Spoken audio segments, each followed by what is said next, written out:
Hey there, welcome to Broderos. Tonight, we've got hours of chilling horror stories combined with soothing rain sounds to help you relax and sleep.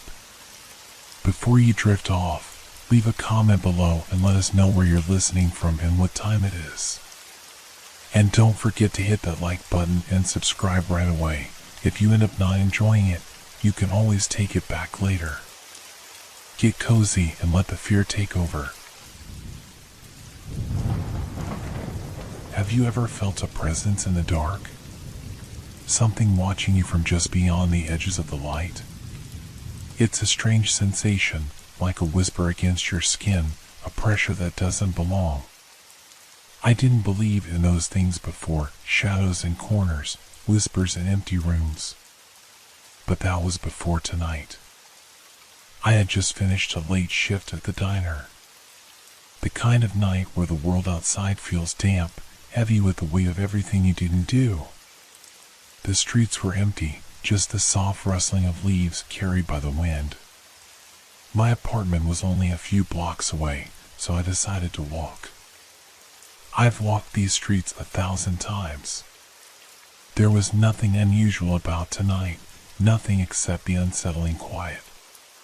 The alleyway on the side of the diner had always been a shortcut, a familiar path I took when I was too tired to take the long way home. But tonight, as I stepped into the narrow passage, something felt different. I couldn't explain it. The air felt thicker, colder, as if the alley itself was holding its breath, waiting for something.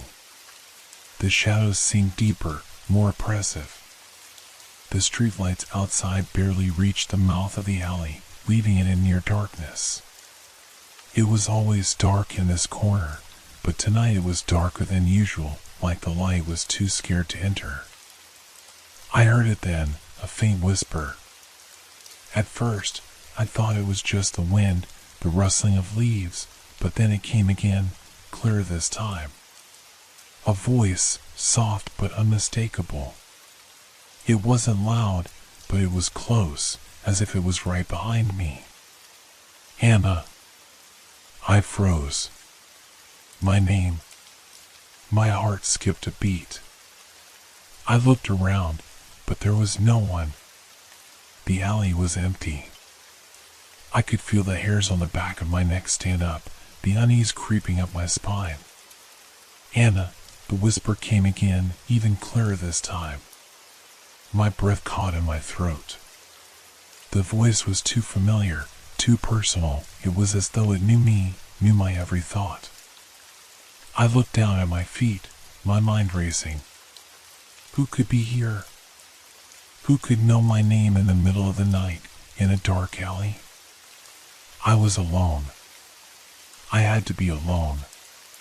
But the voice, it sounded like it was coming from all directions, as if the walls themselves were speaking. I turned quickly, my heart pounding in my chest. The alley was still empty. No one. Just the faint echo of my own breath. I forced myself to take a step forward, to move. Maybe it was nothing, just a trick of my tired mind, a reflection of all the strange things that sometimes happen late at night. But the whisper came again. This time, it was louder, more urgent. Hannah. I couldn't move. I felt my body lock up, as if the world around me had frozen. The voice, the way it called my name, there was something wrong with it. Something unnatural. I swallowed hard, trying to steady my breath. I wasn't going to panic. I wasn't going to let this get to me. With a shaky hand, I reached into my bag, pulling out my phone, hoping to break the strange tension that had wrapped around me. I unlocked the screen, but before I could dial anything, my eyes caught something on the ground. A small, crumpled piece of paper. I didn't remember seeing it there before. I couldn't recall hearing it fall, or even noticing it when I had walked in. I bent down cautiously, my fingers trembling as I picked it up. My eyes scanned the paper. And then, my breath caught in my throat. There, written in messy, hurried handwriting, was my address. My home address. It was impossible.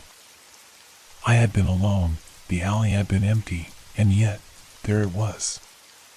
A piece of paper with no explanation, no reason to be there, bearing the most personal detail of my life. I looked around again, feeling the weight of the shadows pressing closer, as if they were alive, watching. But there was no one. Just a whisper.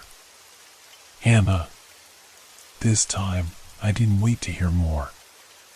I turned, and I ran. I ran like I had never run before, the sound of my footsteps pounding against the pavement, the darkness chasing me, threatening to swallow me whole. The whisper faded, but it was still there, lingering at the edges of my mind, like an echo in the back of my skull. I reached the street, the light from the lamps a small comfort, but I didn't stop. I couldn't. The alley, the paper, the voice, they were all inescapable, pulling me back to that place, back to whatever was waiting for me. And when I finally reached the door to my apartment, I didn't feel relief. I felt a coldness, like the shadows had followed me, pressing in from all sides. I closed the door quickly, my hands still shaking. I leaned against it, trying to steady my breath.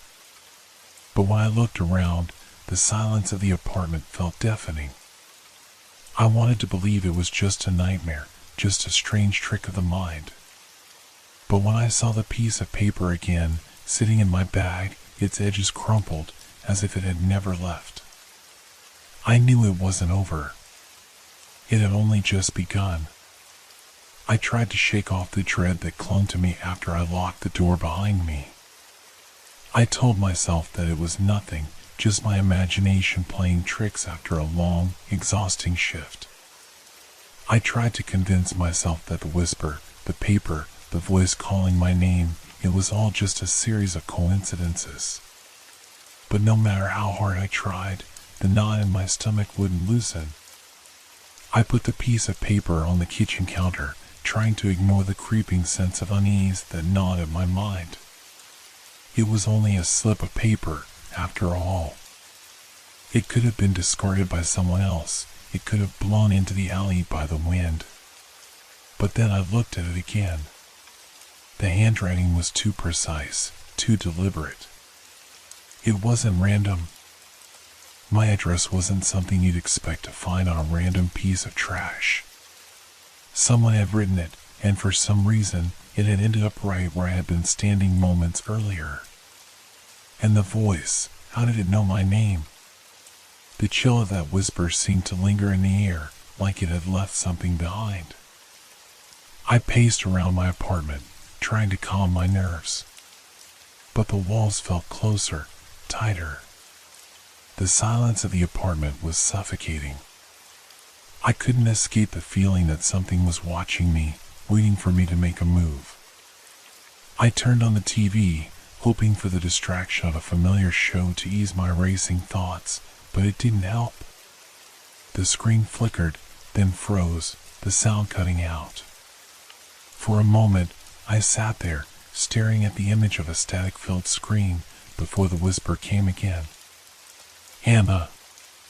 My blood ran cold.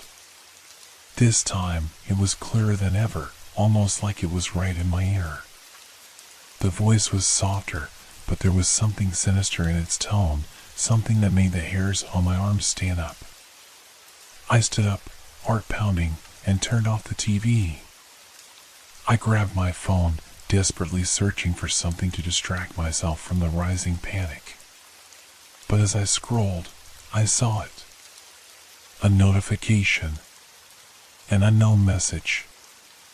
I felt a strange, sinking feeling in my chest as I clicked on it, almost as if I already knew what it would say. The message was simple, yet it made my stomach twist in knots. I'm waiting for you, Hannah. Come back to the alley. My hand shook, the phone slipping slightly from my grip. I stared at the words, my mind racing. Who could have sent this? The number was untraceable. There were no clues, no signs of where it had come from. And then, in the back of my mind, a thought began to form. A thought I hadn't allowed myself to consider before. What if this wasn't just a coincidence? What if the alley wasn't just a random place I had walked through? What if someone had been waiting for me there, someone who had known I would come, someone who had been watching me, calling my name? I grabbed my coat. I wasn't going to return to that alley. No, I couldn't. But the voice had called me again, and now it was calling me through my phone. There was no escaping it. The fear was overwhelming, but there was one thing I knew for certain. I had to find out who was behind this. I couldn't let it control me. The night outside was cold and still, the streets empty, as if the world had forgotten it was supposed to be alive. I walked quickly, not daring to look over my shoulder, but the weight of the silence hung heavy in the air. The world felt wrong, tilted slightly off kilter, like it was a half-remembered dream. As I reached the corner where the alley stood, I hesitated. The streetlights flickered, casting long shadows across the ground. The alley stretched out before me, its mouth open like some dark invitation. I stepped forward, my heart racing, my breath coming in quick, shallow gasps. Each footfall felt like it echoed too loudly in the dead quiet of the night. I was close now. Close enough to feel the air growing colder, to hear the soft rustle of something shifting just out of view. And then, a figure appeared at the end of the alley. A shadow, barely visible in the dim light, but unmistakably there. Anna, the whisper was soft, but unmistakable. It was the same voice, calling to me once more. I froze, every muscle in my body locking up. The figure didn't move, didn't speak again. It simply stood there, waiting, watching. I couldn't breathe. My legs wouldn't move. The shadows seemed to press in closer around me, the air thickening, heavy with a sense of foreboding. My eyes scanned the alley, searching for any sign of movement, any clue that would explain what was happening. But there was nothing. Only the figure, standing motionless, as if it had been waiting for me. And then, as I stared at it, I realized something that made my blood run cold. It was me. The figure at the end of the alley had my face, my body. The same coat. The same hair. The same stance. It was me. But it wasn't me. The figure stepped forward slowly, and with each movement, my heart pounded harder in my chest. It was like watching a reflection in a broken mirror, a twisted version of myself moving in perfect synchrony. And then it spoke again. The voice was mine. But it was wrong. Come closer, Anna. I couldn't breathe. I couldn't think. Every instinct screamed at me to turn and run, to get away from this impossible, horrifying version of myself. But my body wouldn't move. It was as if my feet were stuck to the ground, unable to escape the figure in front of me. And then it smiled. That smile, wide, cold, empty, was the last thing I saw before everything went black. When I woke up, I wasn't in the alley anymore.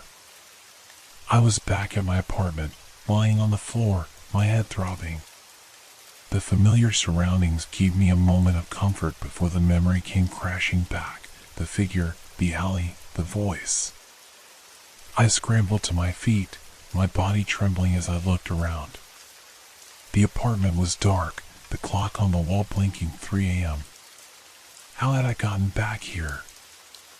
I had been just outside, just moments away from facing something I couldn't explain. But now, it was gone. The figure was gone. The alley was gone.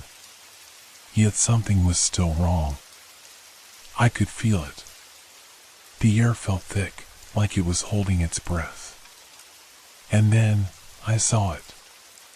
On the kitchen counter, there was the piece of paper again. Crumpled, dirty, as if it had been in the alley the entire time. But now, there was something written on it. Something new. I'm still here, Anna. Waiting for you to come back. My heart skipped a beat. I reached for the paper with trembling hands, as though it might burn me. My eyes scanned the message over and over, each word seeping into my mind like a poison. I'm still here, Anna. Waiting for you to come back. I hadn't heard the voice again, but the words on the paper felt like it was speaking to me, calling to me, pulling me back toward that alley.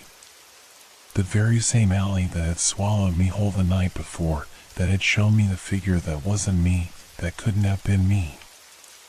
I looked around the apartment, as if expecting to see something change, something shift. The silence was crushing, yet it felt alive with tension. There was no sound except the hum of the refrigerator, the occasional creak of the old building settling, and my own ragged breaths. I quickly grabbed the paper and stuffed it into my pocket. I wouldn't go back to the alley. I had to get out of this place, get away from whatever this was, before it swallowed me whole. But as I reached for my jacket and prepared to leave, I froze. The whisper. It came again. Anna. I turned toward the door, my heart pounding in my chest. This time, I wasn't imagining it.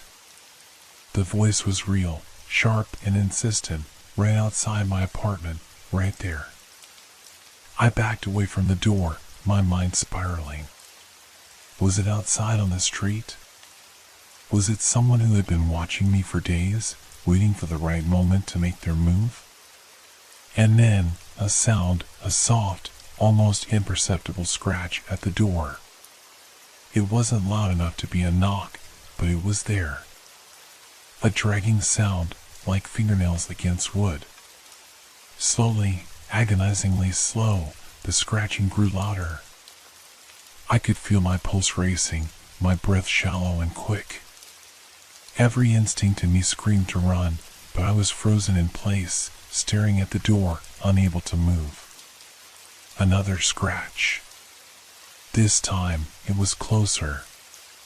The door rattled slightly as the scratching turned into tapping, slow, deliberate taps, like someone was testing the door to see if I was inside. I swallowed hard, my throat dry, my head spinning with panic. Anna, the voice whispered again, clearer now. It was coming from right behind the door. I couldn't move. I couldn't speak. My eyes were locked on the door handle, the only thing standing between me and whatever was on the other side.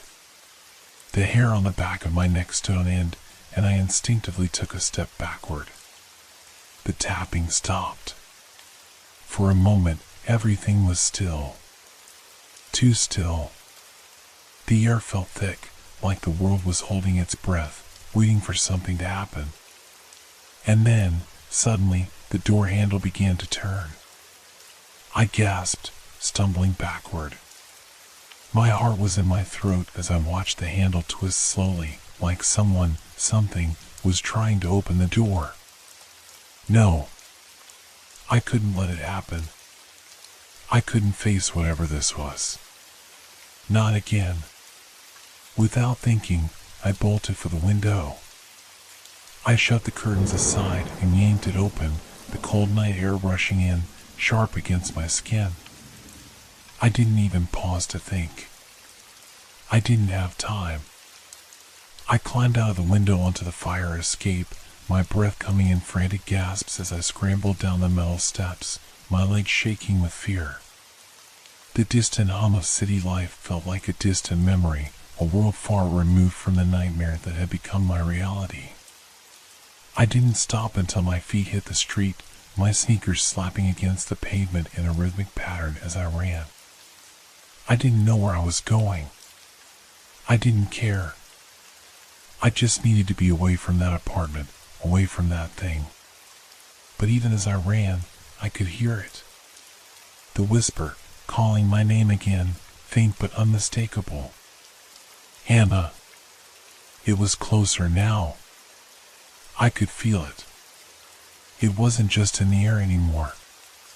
It was in the ground beneath my feet, in the shadows that crept along the edges of the street. I could feel it in the dark corners of my mind, like a seed planted in the back of my skull, growing with each step I took.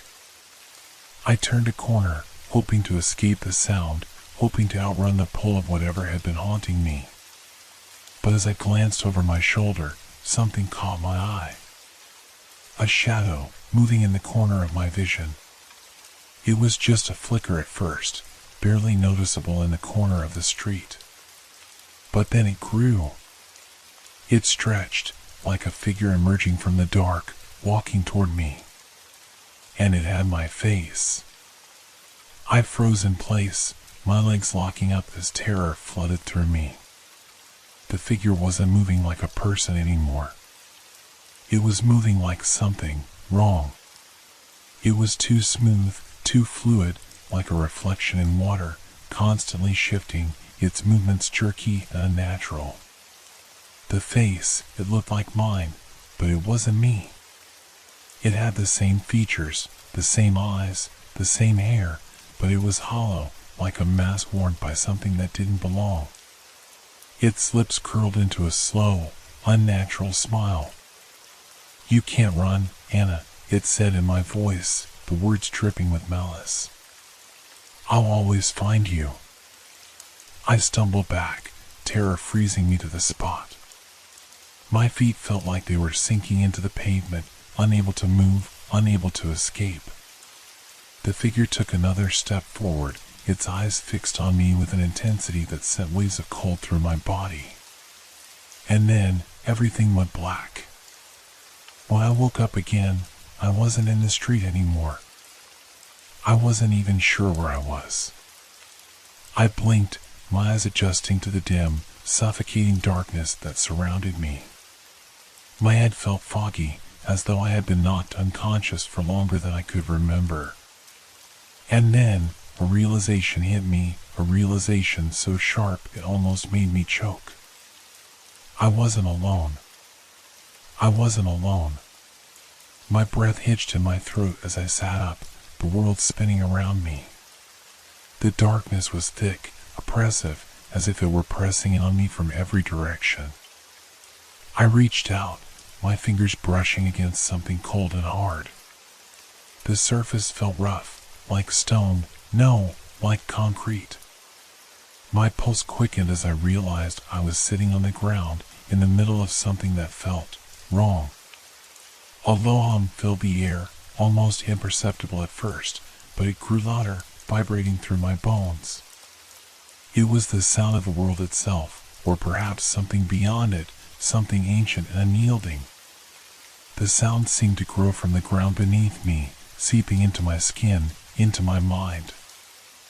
I felt its pull, its weight. I looked around, but all I saw was impenetrable darkness. It was like being in a cave, or a void, where nothing existed except me and the pressing, suffocating silence. There was no escape, no exit, just the endless dark and the hum that seemed to echo in every corner. And then, I heard it. A whisper. "Anna." It wasn't a voice. Not really. It was more like a thought that entered my mind, bypassing my ears entirely, as if it had always been there, waiting to be heard. It was soft, gentle, like the rustle of dry leaves, but it was unmistakable. "Anna, come closer." My chest tightened. I wasn't sure whether I was hallucinating or if I had somehow crossed into another world entirely. But I felt it, this overwhelming, invisible force that was pulling at me, drawing me forward. I stood, my legs unsteady, as if the ground itself was fighting me. I was dizzy, my head still throbbing from whatever had knocked me out. But I couldn't stop. Something was calling me, and it was far more than curiosity. It was something deeper, primal, an urge I couldn't fight. I took a step forward. Anna, the voice again. Closer now. It felt like it was right behind me, but when I turned around, there was nothing. Only more darkness. I swallowed hard, fear flooding my veins. My heart raced, the adrenaline starting to seep into my limbs. I needed to get out. I needed to run. But there was nowhere to run. I took another step, my feet dragging across the cold floor, and then another and another. Each movement felt like I was walking deeper into the void, into something that was both part of me and yet so alien. The hum was louder now, vibrating in my chest. I could feel it in my bones, like I was being pulled towards something I had no control over. Suddenly, a faint light flickered in the distance, barely visible but undeniable. A soft glow, like a candle burning in the distance. It was small, almost fragile, but it was the first thing I had seen that wasn't swallowed by the blackness. I staggered toward it, the light growing brighter as I moved. With each step, the darkness seemed to recede, replaced by the pale glow of the light. I couldn't stop myself now. It was like the light was calling me, urging me to come closer. The whisper grew louder. Anna. And then, just as I was almost within reach of the light, it suddenly vanished. The darkness surged forward, swallowing everything in an instant. I gasped, my hands reaching out desperately, but there was nothing there. Only the cold emptiness, stretching infinitely in all directions. And then, from the shadows, a figure emerged. It was me. The same face. The same eyes. But the expression was wrong, empty, vacant, like a marionette with no strings, moving without purpose. It smiled at me, but there was no warmth in the smile. There was nothing in it but cold, empty emptiness. You thought you could escape, Anna, it whispered in my voice. You belong here now. I stumbled back, my breath coming in ragged gasps. The figure didn't move, didn't speak again. It just stood there, watching me with those hollow eyes. I could feel it, deep in my gut. This thing that looked like me, was not just a reflection. It was something darker, something more terrifying. I turned, ready to run, but the darkness swallowed me whole again. The figure was gone. The hum had stopped. There was no more sound. No more movement. Only silence. And then, in that suffocating silence, I heard the voice again. But this time, it was different. This time, it wasn't coming from the dark. It was coming from inside me. Anna. I screamed. I woke up with a start, gasping for air, as if I had just surfaced from a deep, suffocating underwater nightmare. The familiar hum of the city outside my window reached me, but it felt distant in a way that made the walls of my apartment seem thin, fragile. I looked around, disoriented, my body slick with sweat. The light from the street lamp outside flickered through the curtains, casting eerie shadows on the floor. The apartment looked the same as it always had, nothing had changed. But I had changed. I sat up, my chest rising and falling with quick, shallow breaths. My hands were trembling. I had no idea if what I had just experienced had been real or a figment of my fractured mind. But it felt real, too real to dismiss. The voice. The shadow. The figure. It all felt like it had been leading to something. A sound outside the door. A soft scratching, like fingers dragging along the wood. I didn't need to look. I didn't need to move. The truth had already settled deep inside me like a stone in my chest. The voice had never truly left. It was waiting for me, just like the figure. And no matter where I went, it would always be calling my name.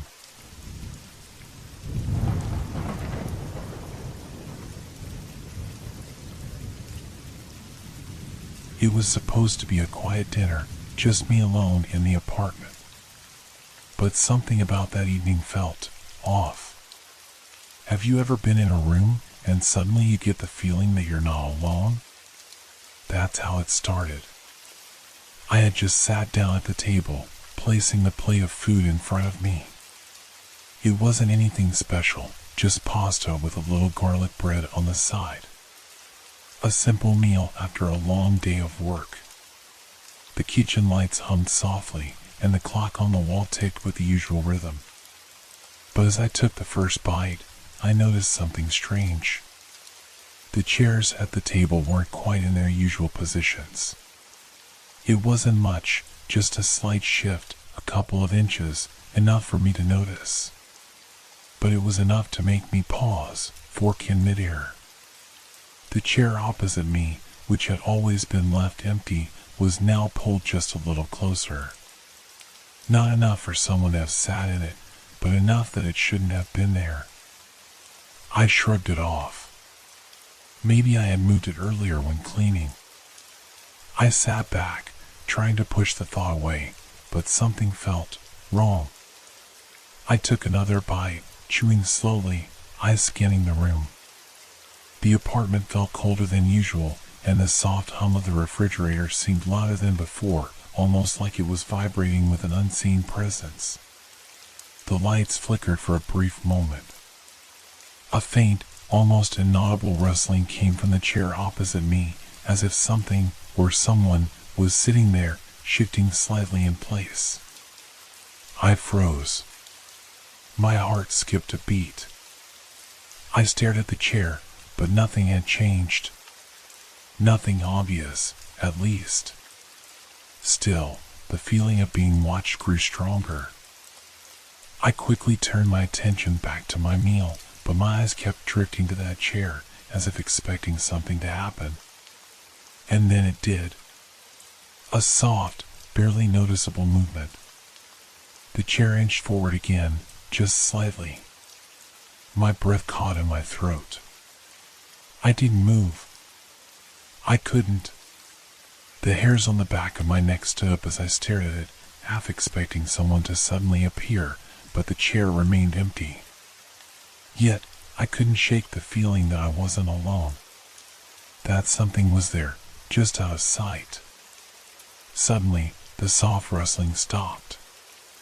A new sound emerged, one that made my blood run cold, a faint whisper. I couldn't make out the words at first, but as it grew louder, I could hear it more clearly. "Thank you." I blinked, looking around, but there was no one else in the room. The whisper had come from the air, from the very space around me. I felt the temperature drop even further. My skin prickled with unease. I looked down at the napkin beside my plate. There, scrawled across the fabric in dark ink, was the same message. "Thank you." I felt a wave of nausea wash over me. What was happening? Was I imagining it? I stared at the napkin, my mind racing, trying to find a logical explanation. But there was none. The words on the napkin looked real. Too real. The shadows around me seemed to grow longer, stretching out as though they had a life of their own. I could hear my own breathing, shallow and quick.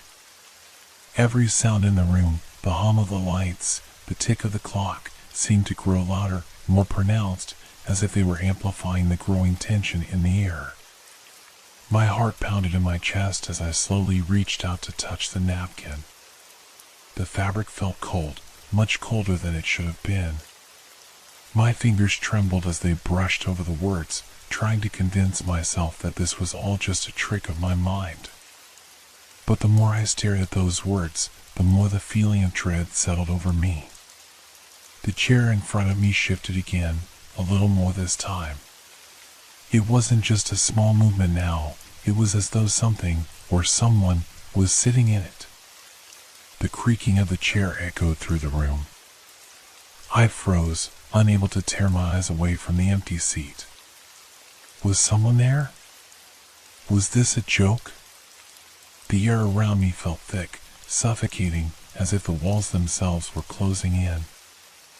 I wanted to get up, to run, but my body refused to obey. I could only sit there, staring at the chair, my pulse racing, as the whispers grew louder and the shadows around me deepened. And then, as if in response to my fear, I heard it clearly, directly in my ear. "Don't leave." The words were soft but unmistakable, as if spoken by someone standing right behind me. I couldn't breathe. The words, "Don't leave," echoed in my head, growing louder, but they weren't coming from any specific direction. It was as if the room itself was speaking to me. I wanted to turn around, to look behind me, but I couldn't. My body felt frozen, as if the air itself was thickening and trapping me in place. I forced my eyes back to the chair. It was still there. Still empty. But it wasn't empty anymore, was it? The presence I felt, the strange pull in the air, seemed to be radiating from it, like it was waiting. For what? For who? A draft swept across the table, and the napkin fluttered. My gaze locked onto it once more, and for a brief, terrifying moment, I swore I saw the words shift, as if they were being written in real time.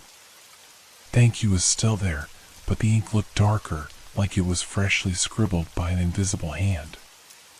Suddenly, I could hear footsteps, soft, dragging steps that didn't belong to me. They were coming from the hallway, growing louder as they approached the dining area. I could feel my heart racing faster, my chest tightening with panic. No one else should have been in the apartment. I hadn't heard a door open, nor a knock. My mind raced with possibilities, trying to justify the sound. But no matter how hard I tried, I couldn't find a logical explanation. The footsteps stopped at the entrance to the kitchen, just behind me. I could feel their presence, right there, just out of sight. The room grew colder still. My breath fogged in the air, and I pulled my arms closer to my body, trying to shield myself from the creeping chill. I wanted to look, to confirm what was happening, but I couldn't force my neck to turn. My body refused to move.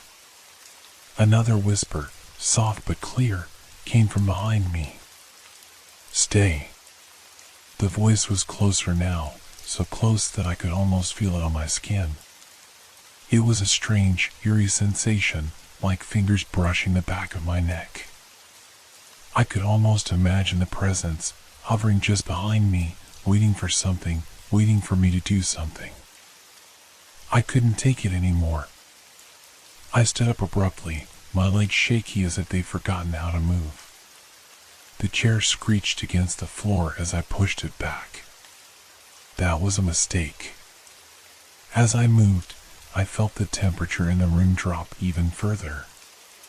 The air became heavier, thicker, as if the very space around me was pressing in. The shadows around the room stretched longer, deeper, and the faint outlines of figures seemed to take form within them. I tried to take a step forward, but someone, was pulling me back. The chair across from me creaked again, louder this time, and I heard it, the whisper, now a low murmur, rising like a chant, "Stay with me. Don't go." I couldn't take it. I couldn't breathe. Panic surged through me, and in a sudden rush of instinct, I bolted for the door. I could hear the footsteps behind me, faster now, closer. I reached the hallway, heart pounding, but the door was locked. It was always locked. It should have been locked. But it wasn't. My hand trembled as I reached for the doorknob, twisting it quickly. The door swung open with a quiet click, and I rushed into the hallway, the sound of my hurried footsteps echoing in the empty space. I didn't stop. I couldn't stop.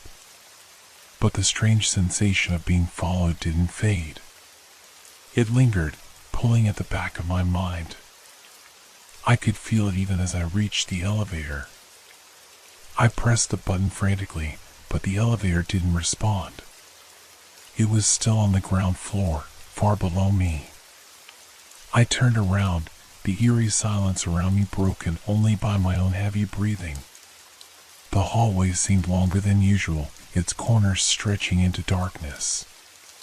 The whispers seemed to come from everywhere now, above, below, beside me. The sound surrounded me, growing louder, more frantic. The walls were closing in. The shadows were no longer just dark corners, but figures shifting in the periphery of my vision. A figure stepped out from the shadows ahead of me, its form shifting, undefined, but its presence undeniable. "Stay with me," it said again, this time in a voice that made my stomach turn. I stumbled backward, my body crashing into the wall. The figure advanced slowly, its outline growing more defined. The chill in the air intensified, but it wasn't the cold of the room anymore. It was something else, something that made my blood run cold. I turned back to the elevator, frantically pressing the button again. Still nothing. The figure was closer now. I could see its outline more clearly, tall, thin, with a face that seemed to shift with every blink, never fully forming, just a blur of dark features. It stepped forward, and the shadows around it deepened, as if the room itself was folding into the figure. "Don't leave," it whispered again. And this time, I heard it clearly. The voice wasn't just a whisper anymore. It was a command. I couldn't move. My body felt frozen, as though the air itself had turned to ice. The whisper lingered in my ear, but the presence, whatever it was, didn't stop there. It felt as though it was pressing in on me, suffocating me. The hairs on my neck prickled, my breath shallow and quick. I wanted to scream, but the words were stuck in my throat. The chair in front of me creaked again, this time with a louder, more deliberate sound. It was as if someone was shifting their weight, settling down as though preparing to sit comfortably at the table. But there was no one there. I kept staring at the empty seat, my eyes wide, willing myself to see anything that would make sense of what was happening. But all I saw was the chair, slowly inching forward, moving closer to me. The darkness in the room deepened, and I could feel my heart pounding in my chest. My mind raced, desperately searching for an explanation, any explanation. Was it a draft? Was it some sort of mechanical glitch? No. It couldn't be. This felt different. This was something I couldn't explain. The whispers continued, low and indistinct, filling the space around me. It was almost like a murmur of voices, overlapping, too many to count. Then, a voice broke through the others, clear and chilling. "Stay." The word was drawn out, elongated, as if being spoken with great effort. It echoed in my head, vibrating through my skull, causing a dull ache behind my eyes. I couldn't ignore it. I couldn't escape it. I finally found my voice. "Who's there?" My words came out shaky, barely audible, but they felt louder than the whispers around me. There was no answer, just an oppressive silence that seemed to hang in the air like a thick fog. Then, the lights above me flickered once more, this time more violently. The room seemed to shudder, the walls trembling as though something was pressing against them from the outside. My breath caught in my throat, and I could feel the temperature drop even further. It wasn't just cold anymore, it was unbearable. The chill sank into my bones, and I instinctively wrapped my arms around myself. That's why I saw it. In the corner of my eye, something moved, just a flicker of motion in the darkness. It was so brief, so subtle, that for a moment I thought I had imagined it. But then it happened again. A shadow, long and thin, stretched across the floor toward me. It wasn't a normal shadow, though. It seemed wrong. Like it was alive, shifting and contorting, almost as if it was reaching out for me. I spun around, but the room was still empty. The chair in front of me had moved even closer. Now it was almost directly across from me, the seat facing me as though inviting someone to sit down. And yet, no one was there. My mind was racing, and I stood up abruptly, the chair scraping harshly against the floor. The room seemed to grow darker as the shadows in the corners deepened. I was not alone. I could feel it now, the weight of the presence in the room. It was real, not a figment of my imagination. I backed away from the table, my eyes darting around the room, searching for anything that could explain what was happening. But the more I looked, the more I felt the air pressing in on me, thick with an oppressive force that made it hard to breathe. "Please, leave me alone," I whispered to the empty air, my voice trembling. But it didn't stop. The whispers grew louder, clearer, each word feeling like it was being spoken right next to my ear. The chair creaked again, and this time, the sound was unmistakable. It wasn't just shifting anymore. It was the sound of someone sitting down, the weight of their body settling into the seat. I turned my head slowly, my eyes locking onto the chair. A dark figure, blurry at first, began to take shape in the seat. It was like the shadows themselves were gathering, forming into something human. But it wasn't a person. Not really. It was too dark, too undefined. It was as if the darkness had taken on form, creating a silhouette of something that shouldn't have been. I stumbled backward, my pulse racing in terror. The figure was still there, unmoving, watching me with its shadowed presence. And then, just as I thought I might break down from the sheer horror of it all, the whisper came again, this time louder, almost demanding. "Sit." My body screamed to run, to escape, but my feet wouldn't move. I felt paralyzed, trapped in place, as the shadowed figure seemed to reach out toward me, though it never moved. The chair, it seemed to be waiting for me to sit down. My mind was racing. I wanted to scream, to flee, but I could only stand there, staring at the figure as it sat motionless in front of me. I could feel the air growing heavier, thicker, suffocating me. The whispers around me were no longer just words, they were commands, demands. And then, the lights went out. The darkness swallowed the room completely.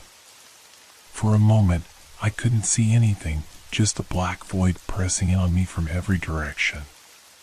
The silence that followed was deafening, but I could still feel the presence in the room, that weight in the air that made it impossible to breathe.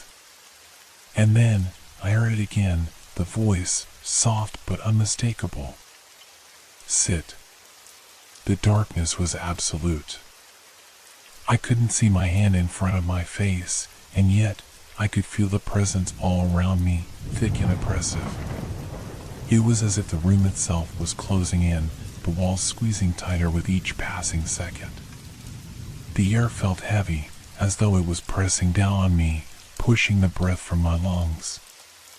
My heart hammered in my chest, and I had to fight the overwhelming urge to scream. The voice came again, closer this time. "Sit." It wasn't a suggestion. It was a command. The force behind it seemed to press into my very being, making it impossible to ignore. My body was trembling, frozen in place, but I could feel my legs moving on their own, slowly, almost mechanically. It wasn't me making them move, it was as if something else, something far more powerful, was guiding me toward that chair. My feet dragged across the cold floor, and I stumbled, my hands reaching out to steady myself, but they brushed against nothing but air. The room felt infinite, like I was walking through a void. I reached for the chair, the sensation of its cool wood beneath my fingers sending a shiver up my spine. Then, I heard it, footsteps. Soft, dragging, as though something was moving behind me. The sound was barely audible at first, like a whisper in the dark, but it grew louder, clearer. With each step, the hairs on the back of my neck stood more on end. I turned, my breath coming in ragged gasps, but there was nothing. Nothing but the suffocating darkness and the presence that was closing in on me. The chair.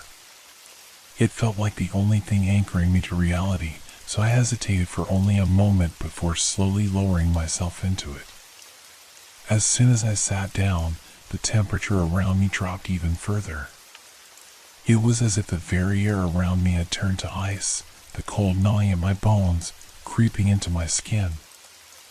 I could barely move my fingers, they felt stiff, unresponsive, as if they weren't my own anymore. I looked down at my lap, desperate to find something to focus on. The napkin. The one that had written those words before. It was still there, sitting neatly folded beside my plate, the ink still fresh. But this time, there was something different. There was something new, something darker. The words on the napkin had changed. They had morphed, shifted into something else entirely. A single sentence, written in the same jagged, spidery handwriting. You shouldn't have sat down. I blinked, my pulse quickening, and I could feel a wave of nausea rise in my stomach. How could it be? I hadn't written this. No one else had been here. The room was still empty. Yet, the words were clear, more clear than anything I had ever seen. A chill swept over me. The air seemed to thicken, as though the shadows themselves were drawing closer, wrapping around me like a suffocating blanket. The silence was oppressive. The whispers had stopped, but the presence remained. And then, I heard it again. A creak of the chair I was sitting in. It wasn't a subtle noise anymore. It was loud, a deep, groaning sound, as if the very structure of the chair was under strain, as though something unseen was sitting behind me, pressing its weight into the wood. I tried to stand, but my legs felt weak, unresponsive. Panic surged through me, and I gripped the arms of the chair, trying to push myself up, but it was as if I was stuck in place. The chair refused to let me go. The shadows around me seemed to solidify, coiling like tendrils, creeping closer. The footsteps. They were right behind me now, each step growing louder, clearer. I could feel the presence at my back, the air growing thick with its cold, suffocating energy. My breath was shallow, quick, but I couldn't move. I was trapped. And then, in a voice that made my skin crawl, low and guttural, it spoke again. Don't leave. I wanted to scream. I wanted to run, to tear myself away from whatever was here, but I couldn't. The chair seemed to hold me in place with an unbreakable grip. I could feel the presence behind me, looming, as though it was waiting for something. Waiting for me to make a mistake. The shadows in the room seemed to grow darker, more solid, until they were almost tangible, stretching across the walls, the ceiling, the floor. They converged, swirling around me like a storm, and I could feel the temperature plummeting even further. A gust of wind blew through the room, despite the fact that all the windows were closed.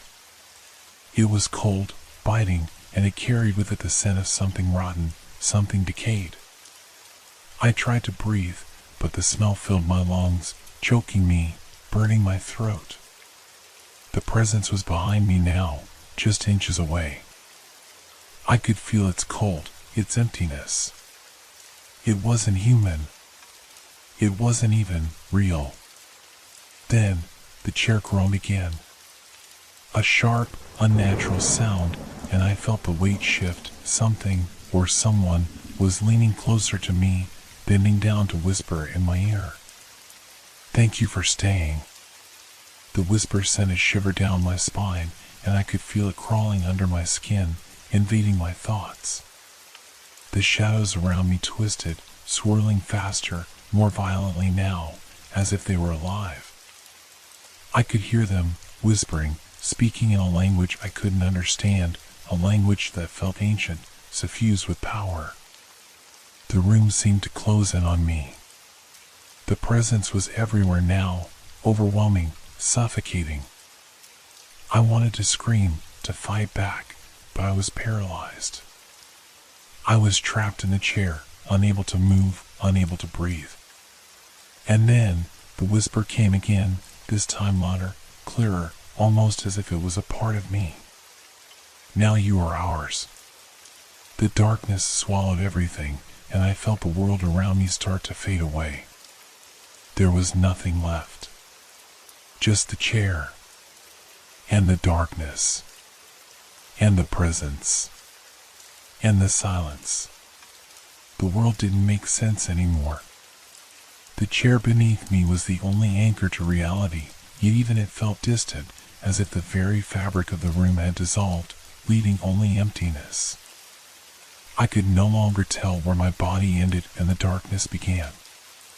My thoughts felt fractured, like shards of glass scattering in my mind, slipping away before I could grasp them. I tried to move again, to break free, but the chair held me tighter, its grip tightening with each passing second.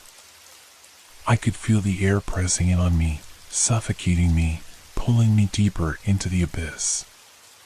The shadows had grown thicker, more oppressive, swirling around me like a storm.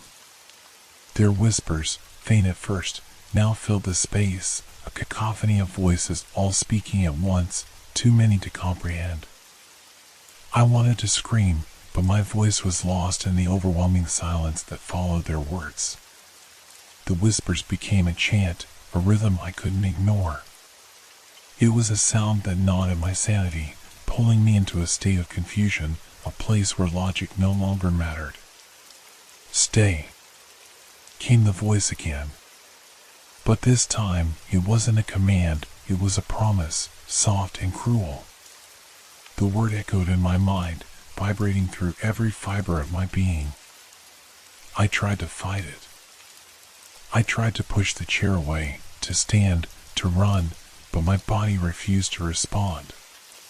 My hands gripped the arms of the chair, but they felt as though they were no longer my own. My fingers were numb, lifeless. Every movement felt slow, as though I was wading through thick, viscous air. And then, the presence, shifted. I could feel it drawing closer, its weight pressing against me, surrounding me. I was no longer alone. I could feel its cold breath, an icy presence that settled against my skin like 1,000 needles.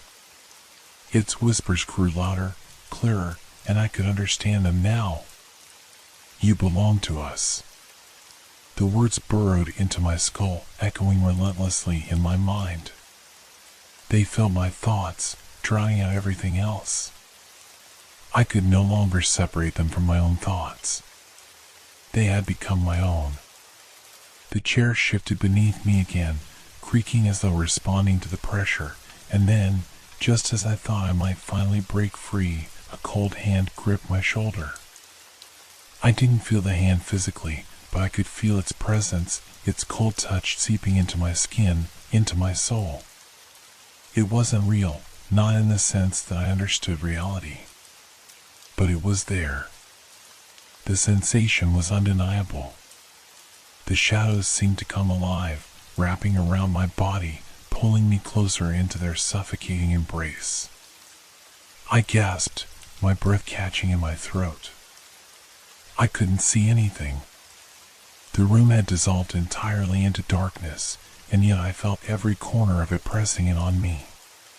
The walls had vanished. The table, the chairs, everything was gone. Except for the chair I sat in. Except for the presence. And then it spoke again. "Welcome home." The words sent a shock through my body. They rang out, louder this time, almost like a bell tolling in the silence. The phrase echoed through the empty space, reverberating in my chest. It was as though the very room had transformed into a vessel for these words, carrying them with an unnatural weight. The shadows shifted again, moving around me in a deliberate, fluid motion. I could feel them as they reached into my mind, wrapping around my thoughts, bending them to their will. I tried to fight back, to hold on to my sanity, but it felt futile. The presence was everywhere. It was inside me. I could hear the sounds of the room again, faintly, soft whispers that began to clarify into words. But these words weren't meant for me. They were meant for someone, or something else. The chair creaked again, and the shadows around me shifted. And then, I saw it. The figure. The shape in the corner of my vision. It was faint at first, a blur of darkness, but then it solidified, slowly, agonizingly. It was tall, unnaturally tall, its form shifting as though it was made of shadow itself. The face, if it could even be called that, was a blank canvas, a void where features should have been. Just an emptiness. The body was elongated, twisted, its limbs unnaturally long, bending in ways that defied the laws of nature. It stepped forward, and the floor beneath me groaned with its weight. I wanted to look away, but I couldn't. My eyes were locked on it, drawn to the presence as if some unseen force had tethered me to it. The figure didn't speak. It didn't need to. I could feel its intention, its hunger, rippling through the air, a force that seemed to reach out and grab me, pulling me deeper into its world. I tried to scream, but the words were lost in the air, swallowed by the presence. The chair groaned again, and this time, the weight of the figure pressed against me. It wasn't just a presence anymore, it was real, tangible, pressing down on me like a physical force. I could feel it growing closer, the air around me growing colder and colder. And in that moment, in the crushing silence that followed, I realized something horrifying. There was no escaping it. I had never been alone. I had never been free. And now, I belonged to them. The world around me spun wildly, blurring and twisting into shapes that made no sense. The chair I sat in, the dark figure in front of me, the whispers, all of it became indistinct, merging into one chaotic blur of darkness.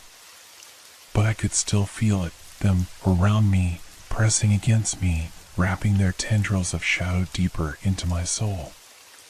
The last flicker of resistance inside me burned out like a dying flame, and I knew, in that instant, that I had crossed a line that could never be undone. The presence that had surrounded me, that had whispered its promises and demands, had taken root. It wasn't just haunting me anymore, it was me. And as I sat there, consumed by the darkness, I understood the terrible truth. There was no leaving. Not now. Not ever. The chair, the shadows, the presence, they were all a part of me now. I had been claimed, and I would never escape. Not until they were done with me. Not until I was no longer myself. The sensation of being swallowed by the darkness was no longer foreign. It had become my reality, my only constant. I could feel the shadows in my bones, in my mind, pulling me further into their abyss. Every part of me had been overtaken, consumed by an unrelenting force.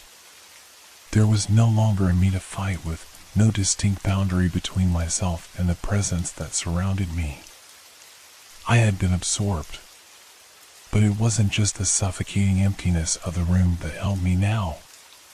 It was the realization that this place, these shadows, were more than mere ghosts or figments of fear. They were alive. They were sentient. And they wanted something from me. I felt them, watching me. Feeling me. It wasn't just an absence, it was a presence that pulsed, breathing with its own rhythm. I couldn't see it, but I could feel it wrap around me, coil through me like an invisible, tightening grip. It knew my every thought, every doubt, every fear.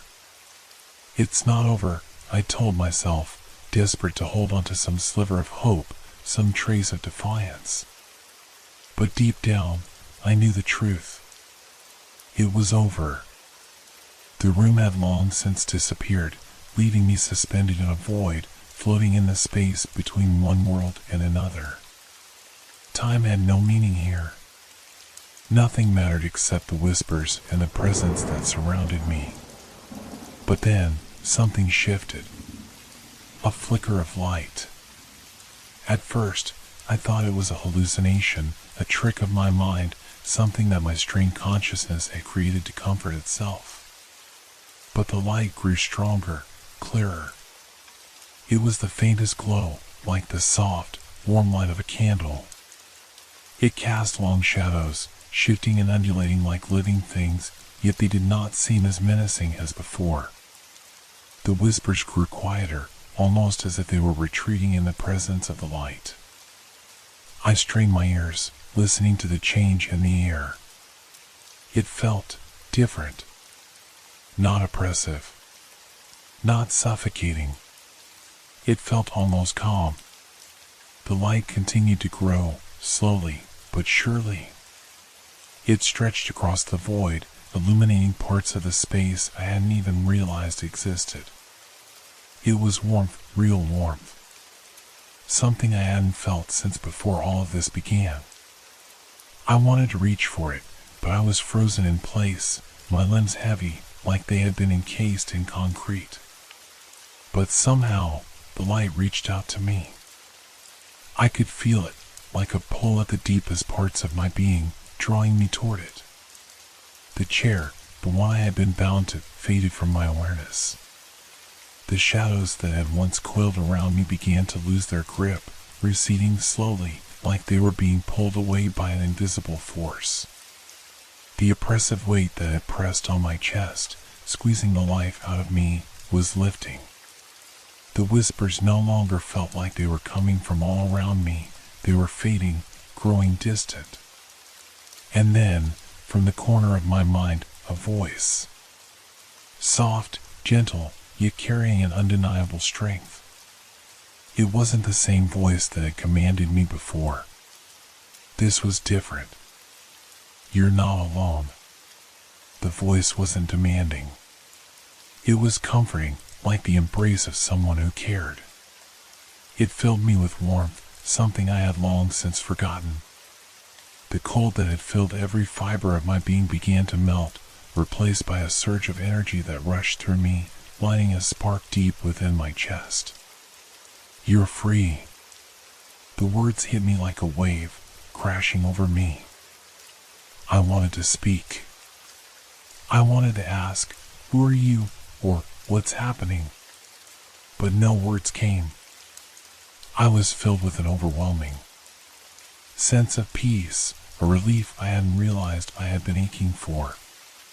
The weight of the darkness was lifting, the presence that had consumed me retreating into the distance.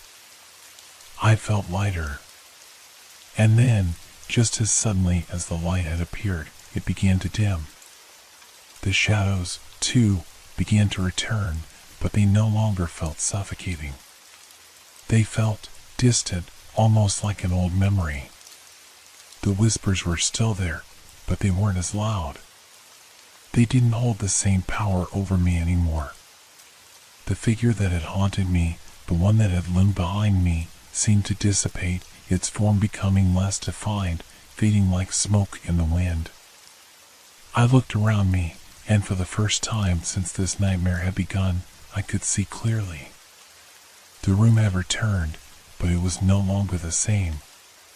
It wasn't the oppressive, dark place that it had been. It was quiet, calm, familiar, as though the storm inside my mind had passed, leaving nothing but stillness in its wake. I was alone. The whispers were gone. The presence had receded. But even as I sat there, the relief threatening to overwhelm me, I knew that it wasn't over. The darkness had not disappeared completely. It was still there, lurking just beyond the edges of my perception. But I had been given a choice, a chance to escape it. I had been touched by something beyond my understanding, something that was both terrifying and comforting. It had given me a glimpse of freedom, but I knew that freedom came at a cost. The shadows would always be a part of me, a reminder of what had happened, of what I had become. And perhaps, one day, they would return. But for now, I was free. At least for now.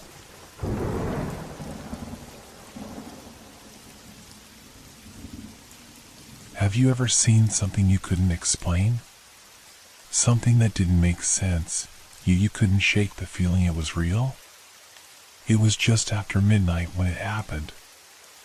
I was walking across the field, the sky above me a deep, dark canvas, the only light coming from the faint glow of the stars.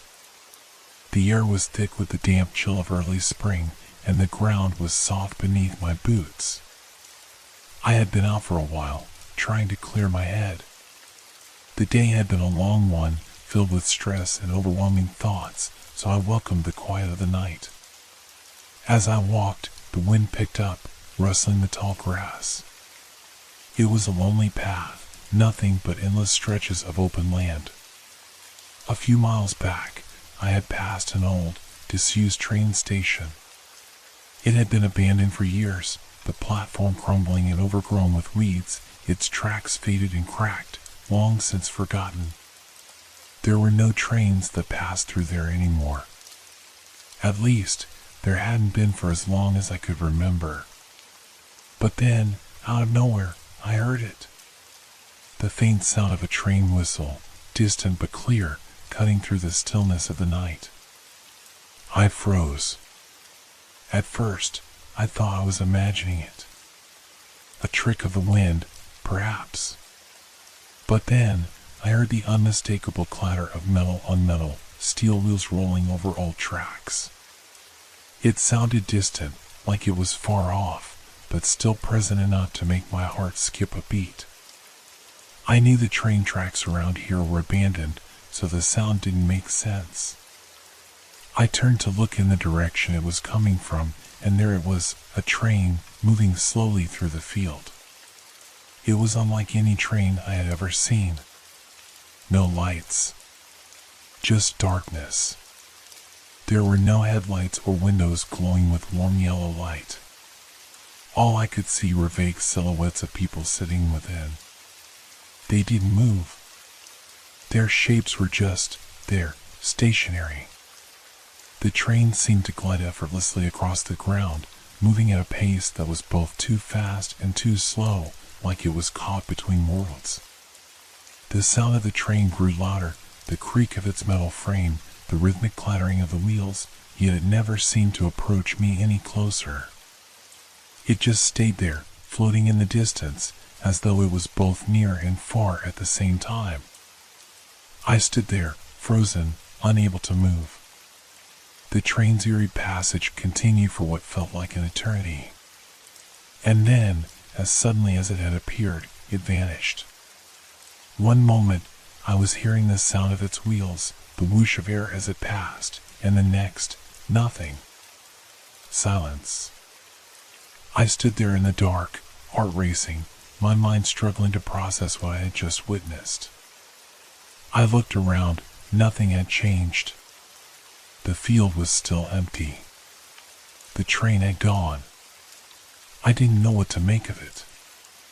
I couldn't explain it. It was like a fleeting, terrible illusion, something I shouldn't have seen. The next morning, I decided to go back to the spot. I had to see if there was something I missed, something that could explain it. Maybe I had imagined the whole thing, or maybe there was an old track I hadn't noticed. I walked the same path, the sun already beginning to rise and paint the sky with light. The field was different in the daylight, bright and open, without the eerie shadows that had haunted it in the dark. I reached the place where I had seen the train the night before. My eyes scanned the ground, looking for some sign that would make sense of the madness I had witnessed. I expected to find something, a sign, a mark, anything that would tell me my mind hadn't played a trick on me. And then I saw it.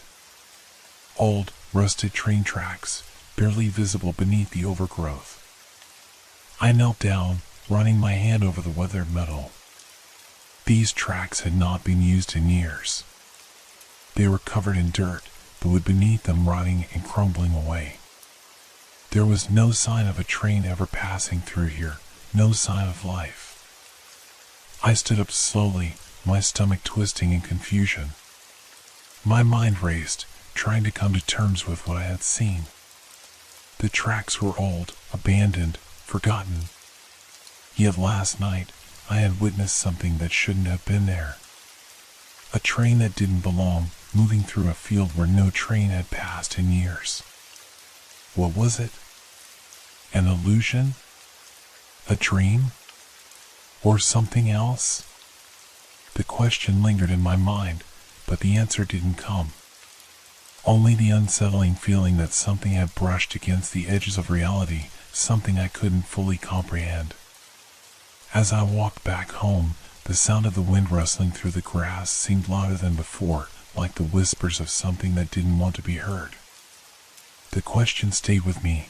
Have you ever seen something you couldn't explain?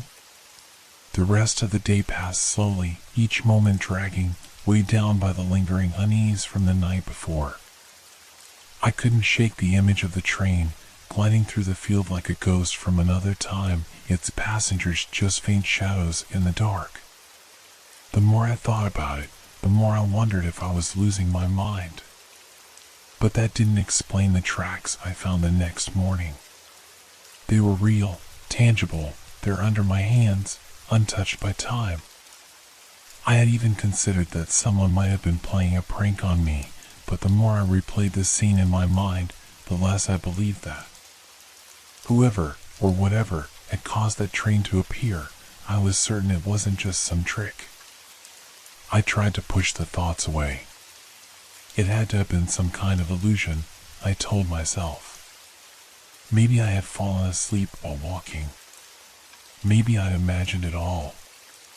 But deep down, I knew that wasn't true. That night, I couldn't resist going back. I had to see for myself, had to understand what was happening. I reached the field just as darkness began to fall, the air cold against my skin. The world around me felt different now, somehow off-kilter, as if the very land itself had become unbalanced. I stood in the same place where I had seen the train the night before, scanning the dark horizon for any sign of movement. The field stretched out before me, vast and empty, its contours barely visible in the dim light. But I could feel it. The air felt thick, as if something was about to break through. I waited in silence, listening for the same sound I had heard the previous night, the whistle, the clatter of wheels on metal. For a long time, there was nothing but the soft rustling of the wind and the occasional creak of old branches. And then, I heard it. That same distant whistle, faint at first but growing louder with each passing second. The ground beneath my feet vibrated slightly, like the approach of a massive force. I tensed, every muscle in my body on alert. The train was coming again. But this time, something was different. It was closer. The sound of the train grew sharper, more distinct, and the feeling in the air shifted, almost as if the atmosphere itself was bending, warping around the presence of the train. I turned to face the direction it was coming from. There was no light, no headlamps cutting through the night. Only darkness. Only shadows. And then, like a dream slipping in and out of focus, it appeared again. The train, exactly like the one I had seen the night before, glided through the field, its shape just barely discernible against the blackness of the night. The wheels turned, the metal clanked, but there was no sound of movement on the ground, no crunch of gravel beneath its weight. The train wasn't really there, not in the way it should have been. It was suspended, phasing in and out of reality. I could see the silhouettes of passengers in the windows, their faces blurred, as though they were just figments of smoke and fog. They didn't move. They didn't react to the world around them. They were just there. Ghostly, frozen. I couldn't tear my eyes away. My heart pounded in my chest as the train approached, its dark form drawing nearer. The sound of its whistle grew louder, like it was right on top of me, but I could feel no rush of air, no pressure. It was like I was standing in a void, watching an illusion unfold before me. The train passed, but it didn't stop. It just kept going, moving through the field, faster now, almost gliding. I could hear the screech of its wheels as it curved around a bend, the shadows of the passengers growing fainter. Then, silence. I stood there, frozen in place, my mind racing. I wanted to run, to escape, but my feet felt like they were glued to the ground. I couldn't tear my gaze away from the empty space where the train had just been. And then, just as before, it was gone. I couldn't believe what I had just witnessed. My breath was shallow, my hands trembling as I wiped the sweat from my forehead. My mind felt like it was on the verge of unraveling, the line between reality and nightmare blurring with every passing second. I had to leave. I had to get out of there before I lost my mind completely. I stumbled backward, my feet unsteady beneath me, and turned to run back toward the road. But before I could take another step, something stopped me. A sound. A faint sound, like the soft creak of old wood under pressure. I spun around, heart pounding in my chest. For a moment, I thought I had imagined it. But then, the sound came again. Closer this time. It was unmistakable. The creak of something heavy, something massive, shifting in the distance. I turned, my breath catching in my throat, and there, just at the edge of the field, barely visible in the darkness, was the unmistakable shape of the train again. But this time, it wasn't just passing through. It was stopped. The silhouettes of the passengers were there, staring out from the windows, their faces blank, their eyes hollow. I didn't wait. I turned and ran as fast as I could, my legs carrying me forward with the desperation of someone who knew they were being hunted. I didn't look back until I reached the road, until I was safe under the light of the street lamps. But even then, I could still feel it. The weight of those eyes, the oppressive silence of the train. Something was following me. Something that shouldn't have been. And it wasn't done with me yet. I couldn't sleep that night. The image of those hollow eyes, staring out from the dark train, kept flashing in my mind. They were watching me. I was sure of it. As I lay in bed, every creak of the house, every whisper of wind outside seemed like a warning, a sign that something was waiting for me, lurking just beyond the edge of my perception. I couldn't shake the feeling that I was being followed, even though I was miles away from that field. The air in my room felt heavy, as if the train's presence had somehow followed me, seeping into my own world, blurring the line between reality and the unimaginable. I wanted to tell myself it was all just in my head, that I was losing touch with reality, but deep down I knew it wasn't that simple. I needed answers. I needed to know what I had seen, what was happening to me, before whatever it was that had haunted me that night caught up with me again. The next day, I made the decision to return to the field. I had to understand what was going on. There had to be some explanation, some logical reason for everything, even if I couldn't see it yet. I didn't tell anyone where I was going. No one would believe me anyway. What was I going to say?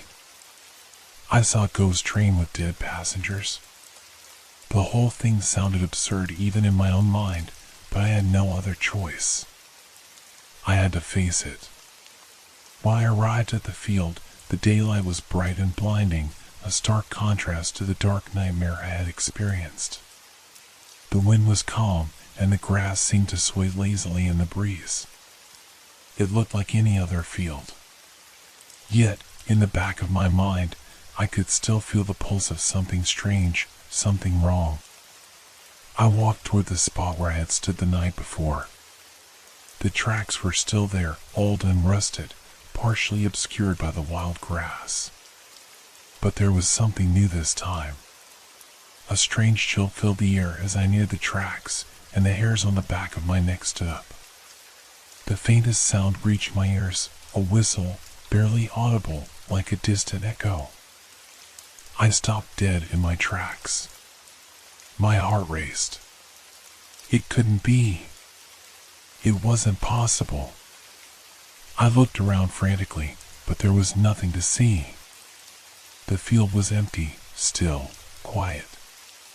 But I could hear it, faint, like the wind carrying a faraway noise. The whistle grew louder.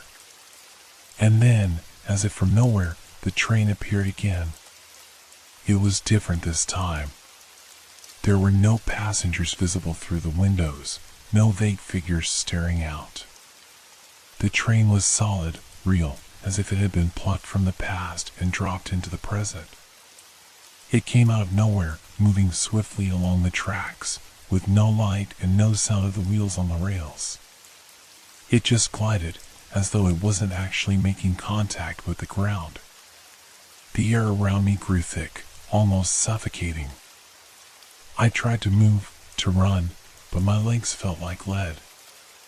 I was paralyzed by the terror that surged through me, a cold, sickening fear that threatened to drown me. The train slowed as it neared me, and for the first time, I saw the passengers clearly. Their faces were pale, gaunt, like they were frozen in time. They stared out at me through the windows, their eyes lifeless, unblinking. Their faces were as blank as the train itself, and they seemed to watch me without recognition. It was like they didn't see me, or perhaps they couldn't see me at all. I was just another passing shadow to them, a faint echo in their world. I backed away, my heart pounding in my chest. The train stopped just a few feet away from me, its blackened windows reflecting nothing but emptiness. The air around me felt suffocating, heavy with a presence that wasn't mine. Suddenly, I heard a soft sound, like a whisper, barely audible, but unmistakable. It came from one of the windows of the train. "You shouldn't have come." The voice was cold, distant, but somehow familiar.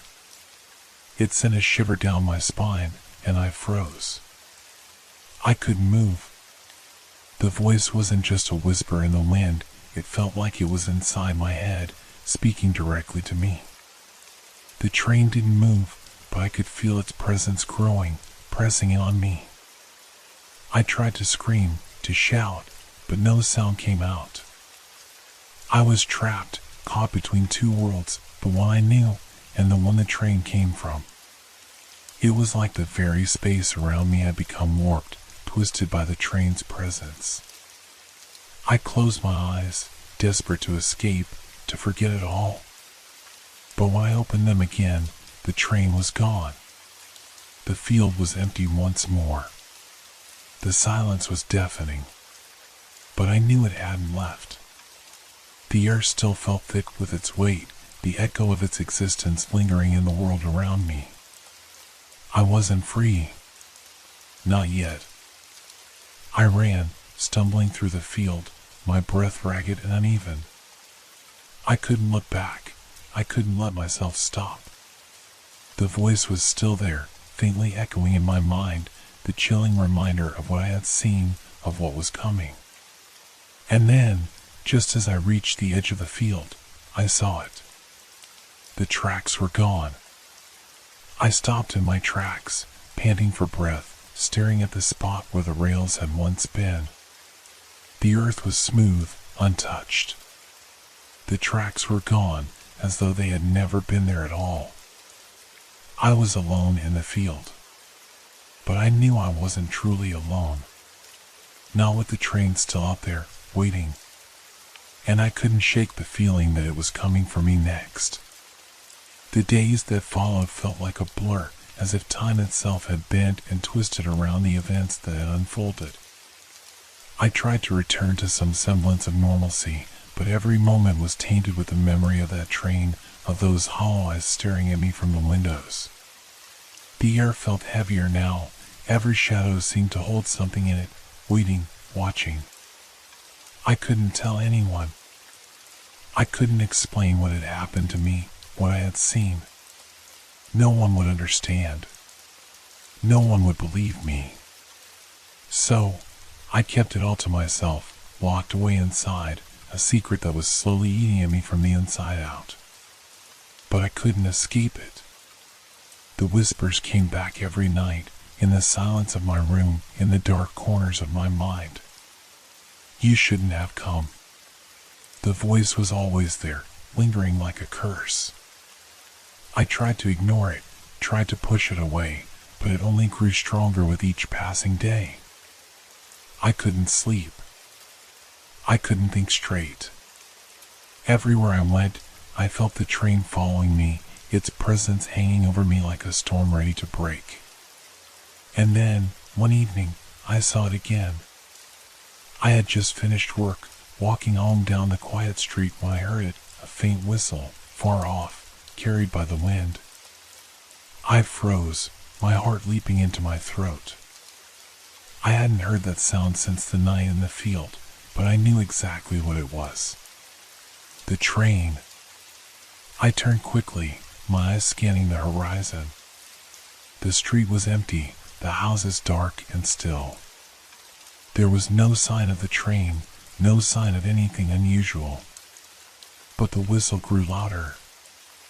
I could hear it, clearer now, like it was right behind me. The hairs on the back of my neck stood on end. I turned and began walking faster, my pace quickening as panic started to claw at my chest. The whistle sounded again, louder this time, like it was following me, tracking me, closing in with every step I took. I couldn't escape it. The train was here. But where? I looked over my shoulder again, searching the darkened street, the empty houses. The world seemed to be holding its breath. I reached the end of the block and turned the corner, my footsteps echoing in the silence. But when I looked up, I saw something that made my blood run cold. The tracks. They were there again. I stopped dead in my tracks, my heart thundering in my chest. The old, rusted rails stretched out before me, disappearing into the distance. How was that possible? The tracks had disappeared. They were gone, just like before. But now, they were here again, as if they had never left. I backed away slowly, my breath coming in short, ragged gasps. The whistle sounded once more, so close now I could feel the vibration in the ground beneath my feet. I turned to run, my legs carrying me forward without thinking. I had to get away. I couldn't stay here. I couldn't be near the tracks. But no matter how fast I ran, the sound of the train kept pace with me, the whistle growing louder, the clatter of wheels on rails filling my ears. I reached the intersection, looking frantically for any sign of the train. But there was nothing. The street was empty, quiet. The tracks were gone again. I couldn't make sense of it. The train, the tracks, the whispers. What was happening to me? And then, out of nowhere, I heard a voice. "You've been marked." It was soft, a low murmur that seemed to come from the air itself, as if it was coming from the very ground beneath my feet. The voice wasn't unfamiliar, it was the same cold whisper I had heard before. "You've been marked." I spun around, trying to find the source, but there was no one there. The street was still empty. The houses around me were dark, silent. But I could feel it. Something was watching me. And that's when I saw it. A figure standing in the shadows at the edge of the street. It was just a silhouette, barely visible against the darkened sky. But I could feel its presence, cold and unyielding. The train was coming. I didn't wait. I didn't dare to look back. I ran, my feet pounding the pavement, my breath ragged and desperate. The sound of the train's whistle was deafening now, the vibrations in the ground so strong I could feel them in my chest. I ran without looking, not caring where I was going, just wanting to get away. I turned another corner, nearly tripping over my own feet, my pulse racing. And then, when I thought I had outrun it, when I thought I was finally free, I stopped. The street was empty. The tracks were gone. The train was gone. But the figure in the shadows was still there. It hadn't moved. It was standing just out of reach, watching me. "You've been marked," it whispered again. I felt the air grow colder, the very world around me seeming to close in. The figure stepped forward, its silhouette slowly becoming more distinct. I could see it now, the outline of a person, but something was wrong.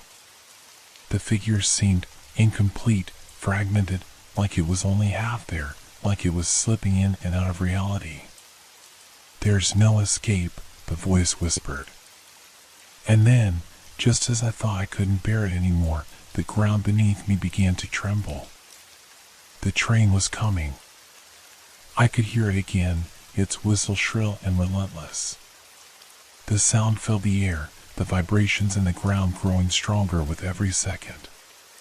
The figure in the shadows faded, becoming nothing more than a wisp of darkness, but the train was real. It was here. And it was coming for me.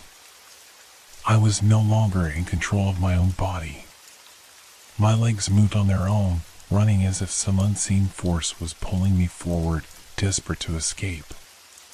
The cold, suffocating air wrapped itself around me like a vice, and the distant sound of the train's whistle became a roar in my ears, a constant reminder that it was closing in on me. Every step I took felt heavier, as if the ground itself was pulling me down, trying to drag me into the darkness. I didn't dare look back. I knew what was behind me, and I didn't want to face it. The tracks, the train, the voices, it was all too much. I just had to keep running. I had to get away. But then, just as suddenly as the fear had consumed me, everything went still. The whistle faded into the distance, the vibrations in the ground ceased. For the briefest moment, there was nothing. Just silence. My breath, ragged and shallow, echoed in my ears, and I froze, standing in the middle of the empty street. The air felt thick, suffocating, like I had been holding my breath for far too long. I didn't dare move. I could feel it. The train was still there, somewhere, lurking in the dark spaces just beyond my sight.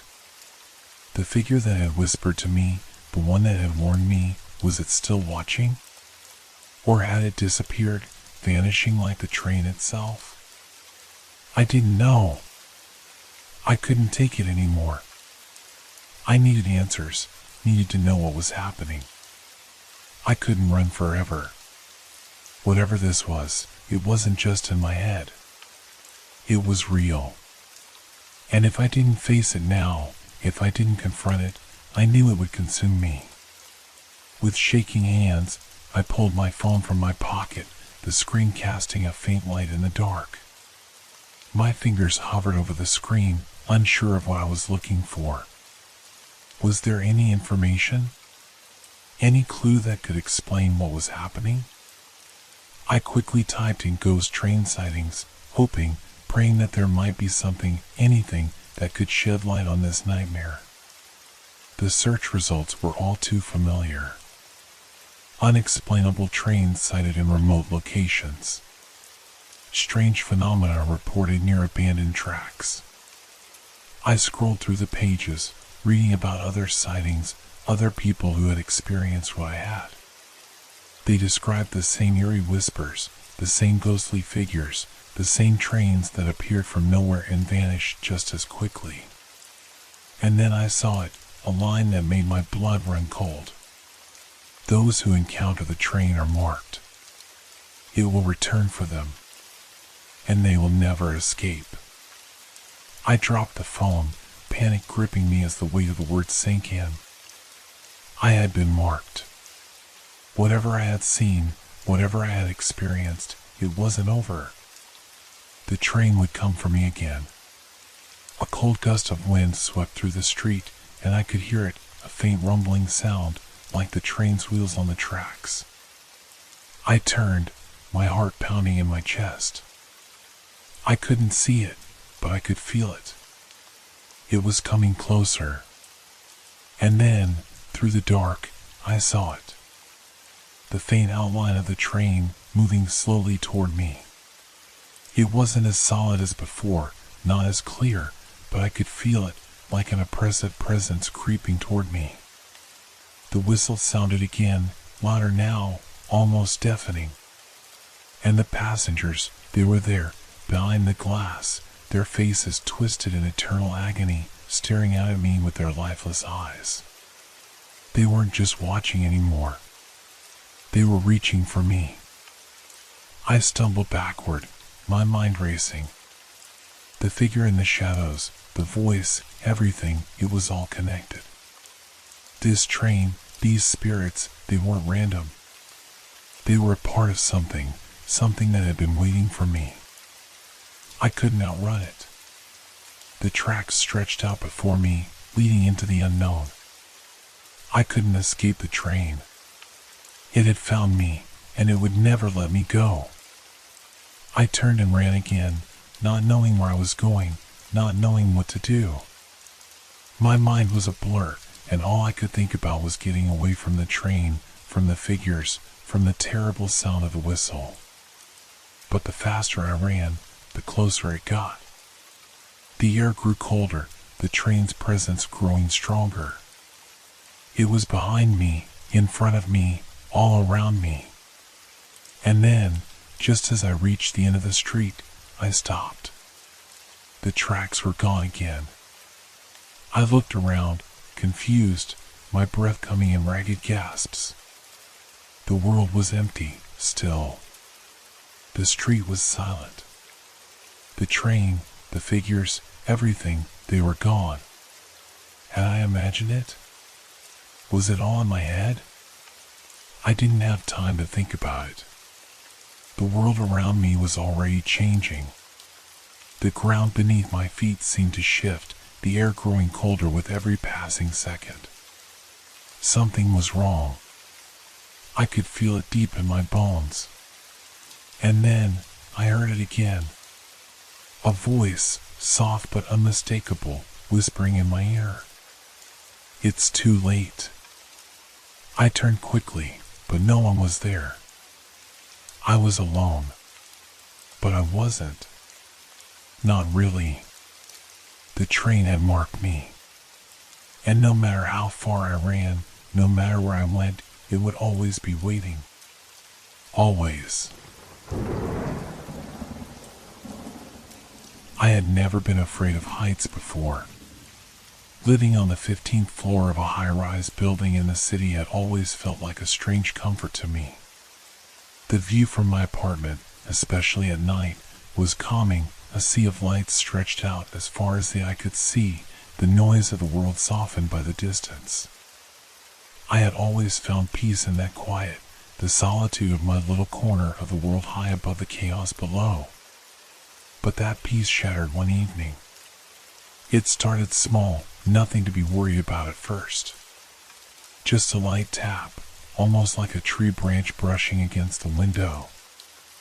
I had opened the blinds earlier that day, hoping for a breeze. But the sound didn't come from outside. No, it came from the window itself. I'd heard it every night since, a soft, rhythmic tapping. At first, I tried to ignore it. Maybe it was just the wind or a bird flitting by. The city was full of odd noises, after all. But the tapping continued each night, and it became impossible to dismiss. The first time I went to check, I saw nothing. Just the empty night sky, the buildings across the street dark and silent. No one was around, and no trees were close enough to make that sound. It didn't make sense. The next night, the tapping was louder, more urgent. I opened the blinds again, feeling an uncomfortable tightening in my chest as I peered out into the inky blackness. My heart raced. The window was clear, with no sign of anything out of the ordinary. There were no birds, no wind, only the darkness outside. And then, I noticed something strange. A small, faint mark appeared on the glass.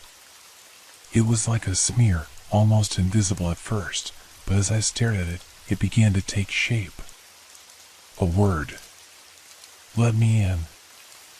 I recoiled, stumbling back from the window. My pulse hammered in my ears. My thoughts raced, trying to make sense of what I had just seen. But there was no logical explanation. The glass was cold under my hand. I wiped it off quickly, as if I could erase the terror creeping up my spine. The writing disappeared as my fingers brushed against the surface, leaving no trace behind. I stood there for a moment, frozen, my breath shallow. It was impossible. I had to be imagining things. But the tapping didn't stop. If anything, it grew louder, more persistent. It was as if something was trying to get my attention, trying to make me understand. I spent the next few hours in a state of panic, pacing my apartment, trying to push the thought out of my mind. Maybe it was just my nerves. Maybe I was just tired. But deep down, I knew it wasn't. Something was wrong. Something was coming for me. The tapping continued, now like a steady knock, one knock after another, each one louder and more insistent. I couldn't ignore it anymore. By the time I gathered the courage to look again, the words were there once more. This time, they were clearer, more deliberate. Open it. My hands trembled as I backed away from the window, my mind racing. I didn't want to open it. I couldn't. I didn't know what was on the other side, but I knew it wasn't something good.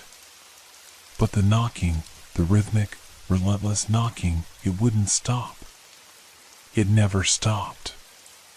A feeling of dread, of something waiting just outside the window, gripped my chest. I couldn't breathe. The words were etched into my mind now, a command, a request, an order, open it. I forced myself to take a step back toward the window, my heart pounding in my ears. I had to know. I had to see what was there. With shaking hands, I reached for the latch and slowly pulled the window open, my breath catching in my throat as I did. The wind rushed in, cold and sharp, and for a split second, I saw it. Just beyond the glass, something, or someone, standing in the darkness. I gasped, stumbling backward, almost falling. There was nothing. Nothing but the empty void of the city below. But the tapping, it was still there, louder than ever.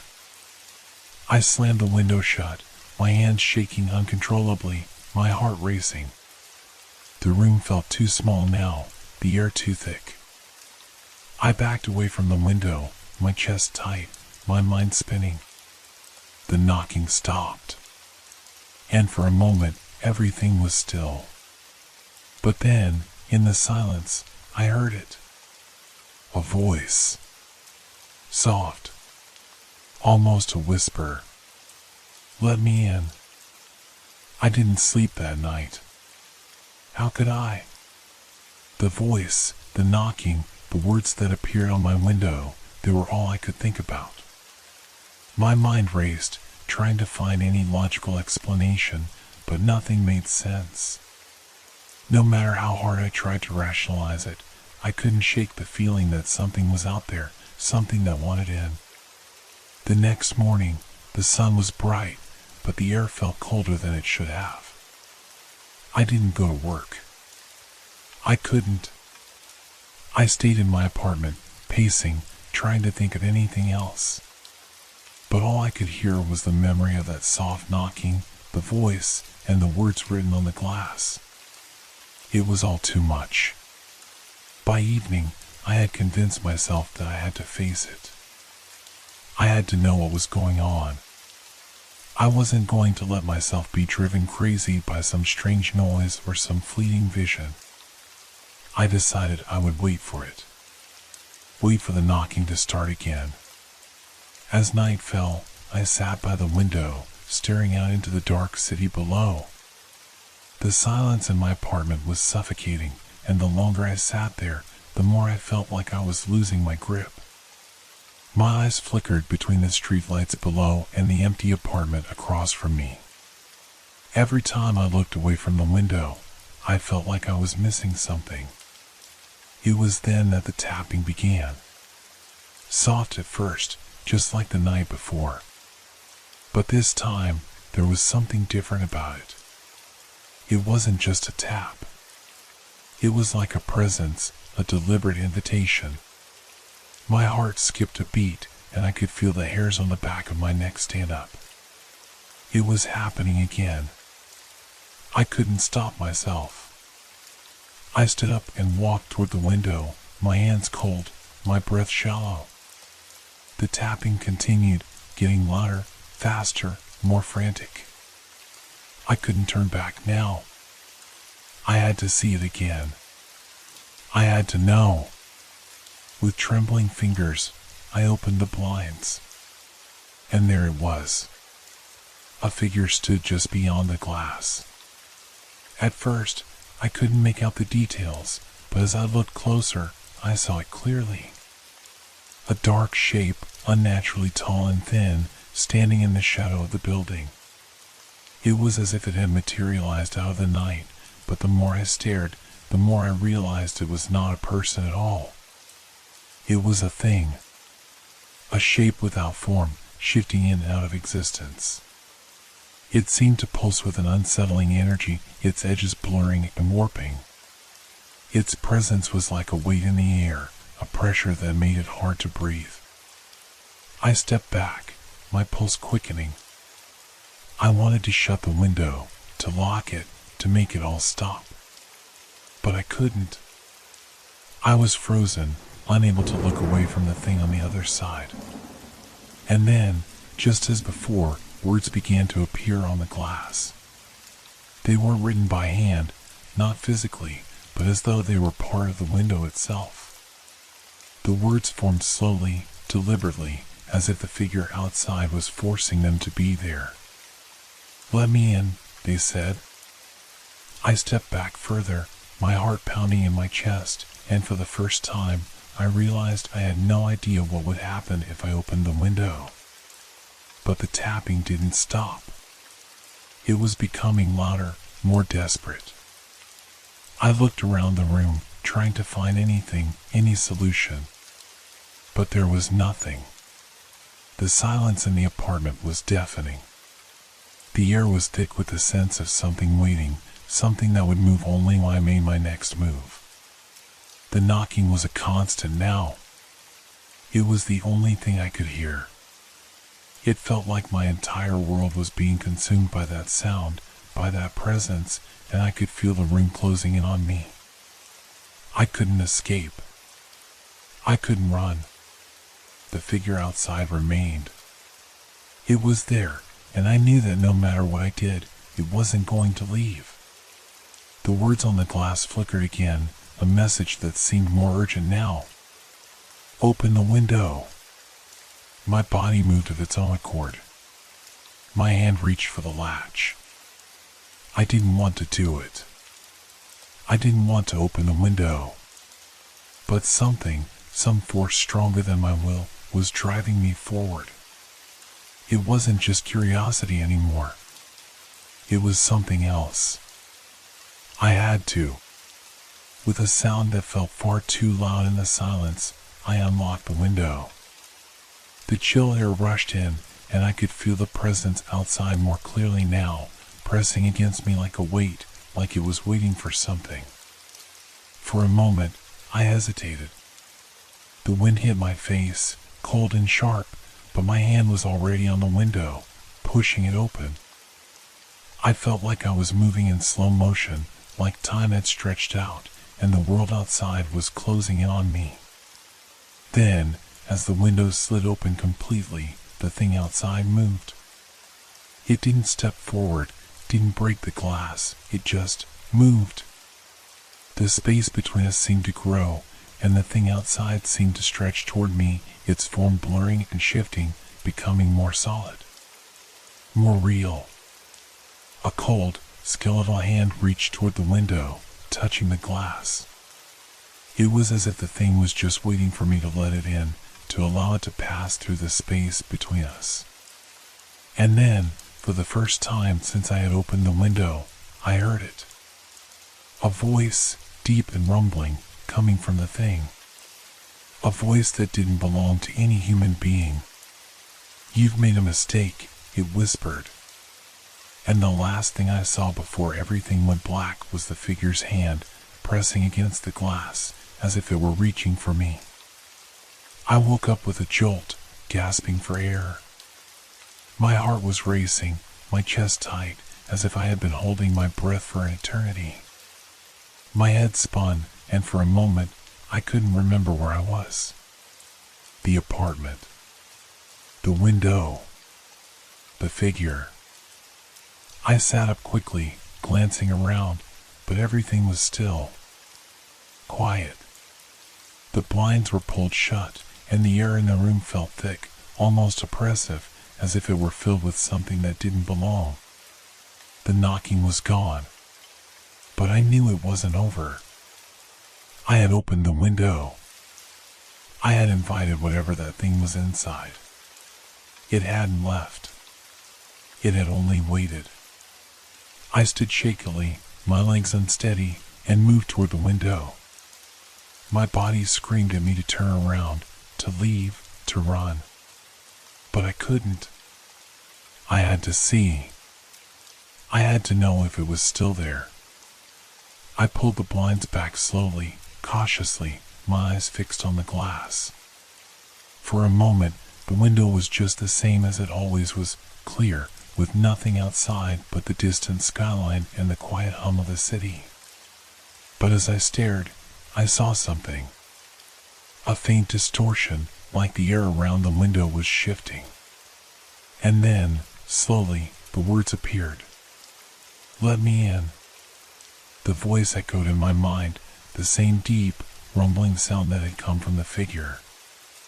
I could feel it in my bones, like the voice wasn't just coming from outside, but from everywhere, inside me, inside the apartment, inside my head. I stepped back, my hands shaking. It was real. It was here. the thing. It had followed me into my mind, into my home. I had let it in.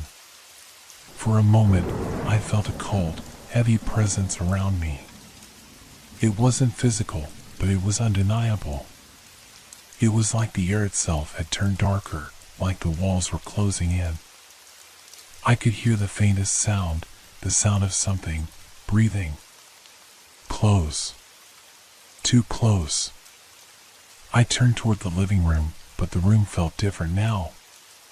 It was no longer just a place where I lived. It felt like a trap. The walls seemed to pulse with an energy that wasn't natural, like something was shifting beneath them, waiting to break through. The silence was suffocating. I needed to leave.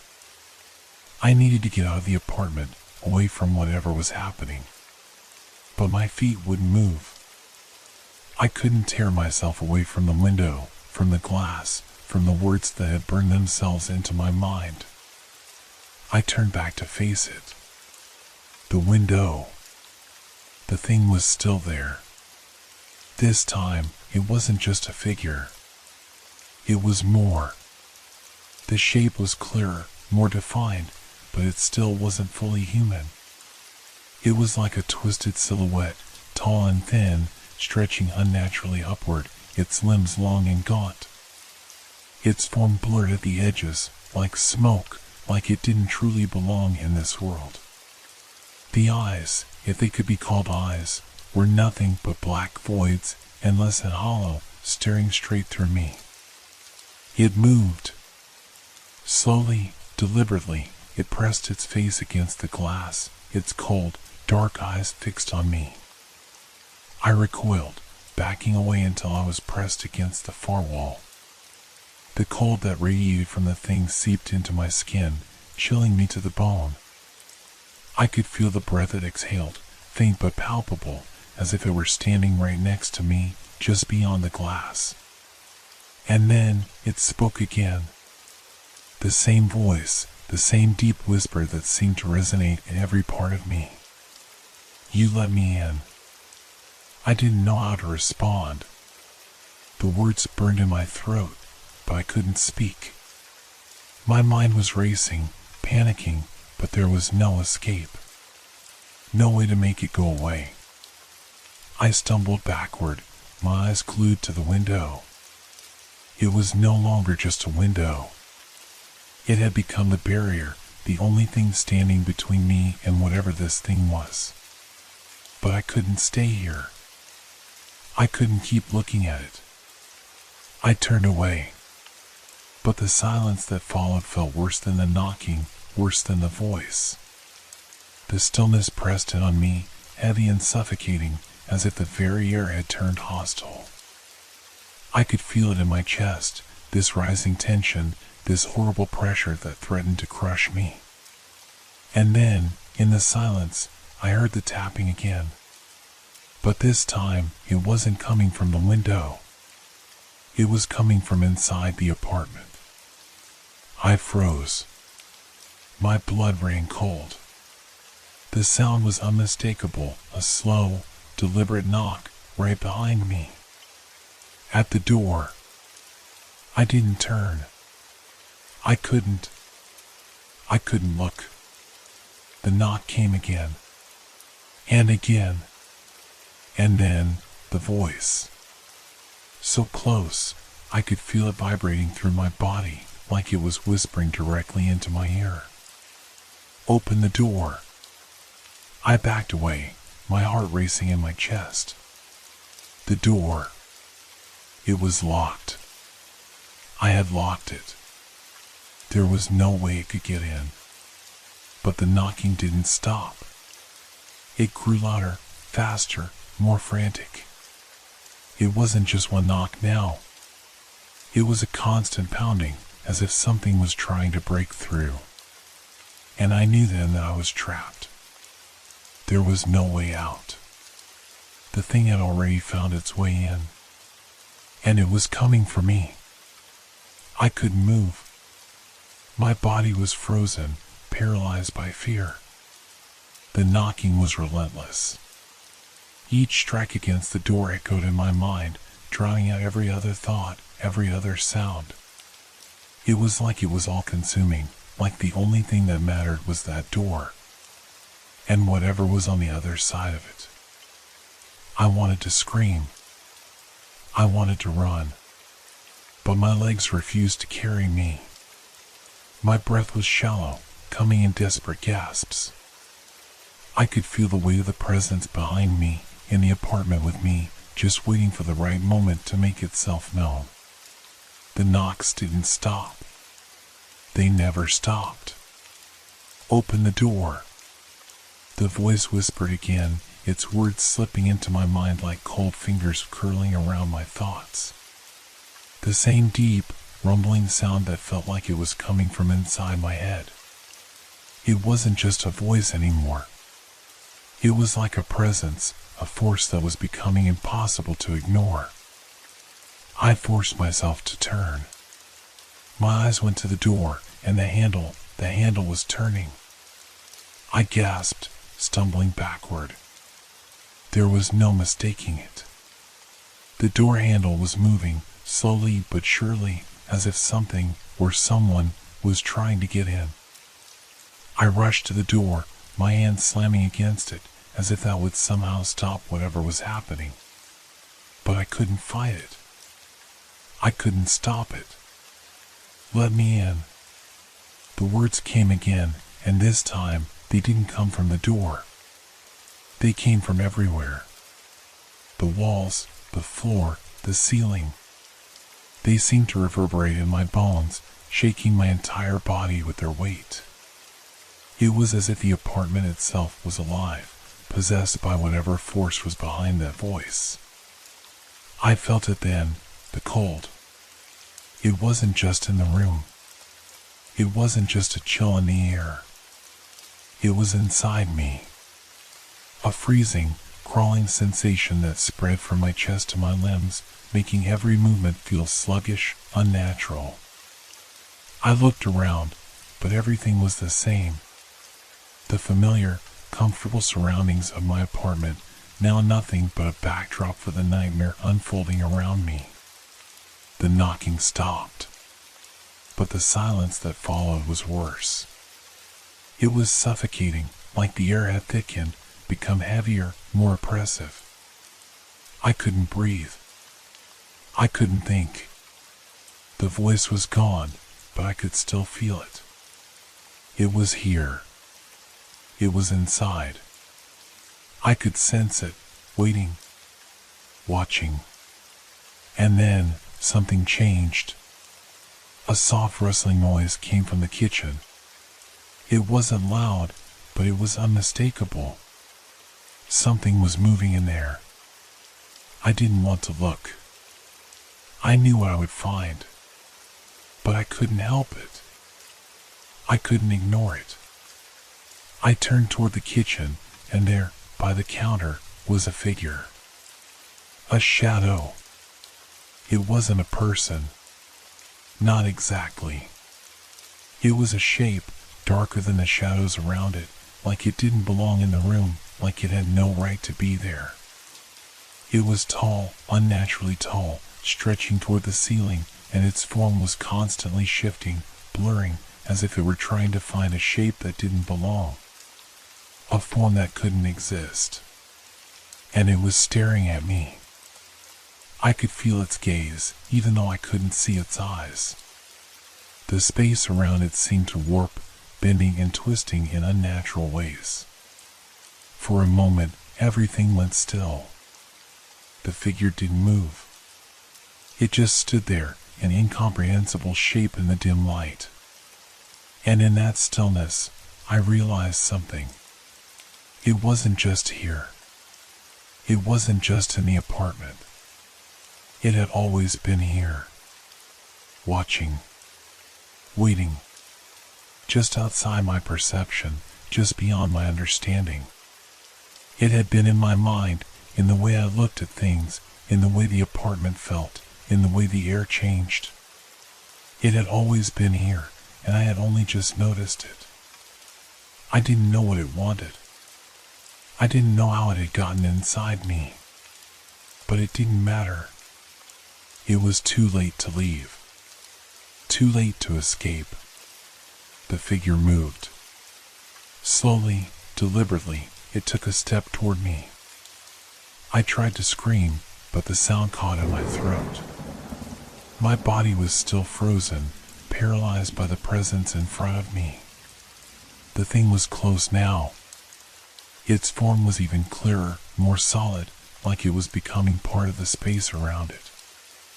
And with that clarity, I saw it more clearly than before, its long, thin limbs, its featureless face, and the empty, endless void that seemed to open within it. "Let me in." The voice was louder now, clearer, and I realized it was no longer just a whisper. It was a demand. And then, I heard something that made my blood run cold. The sound of scratching. It came from the window. The same window that had been the gateway before. I turned, my eyes locking on the glass. I could see it now, the same figure, the same shape, standing just beyond the window, its face pressed against the glass, its black eyes staring at me. It was inside the window now. It was both inside and outside at once, like the boundaries between worlds had collapsed. The door behind me creaked. The handle was turning again. It was coming. It was everywhere.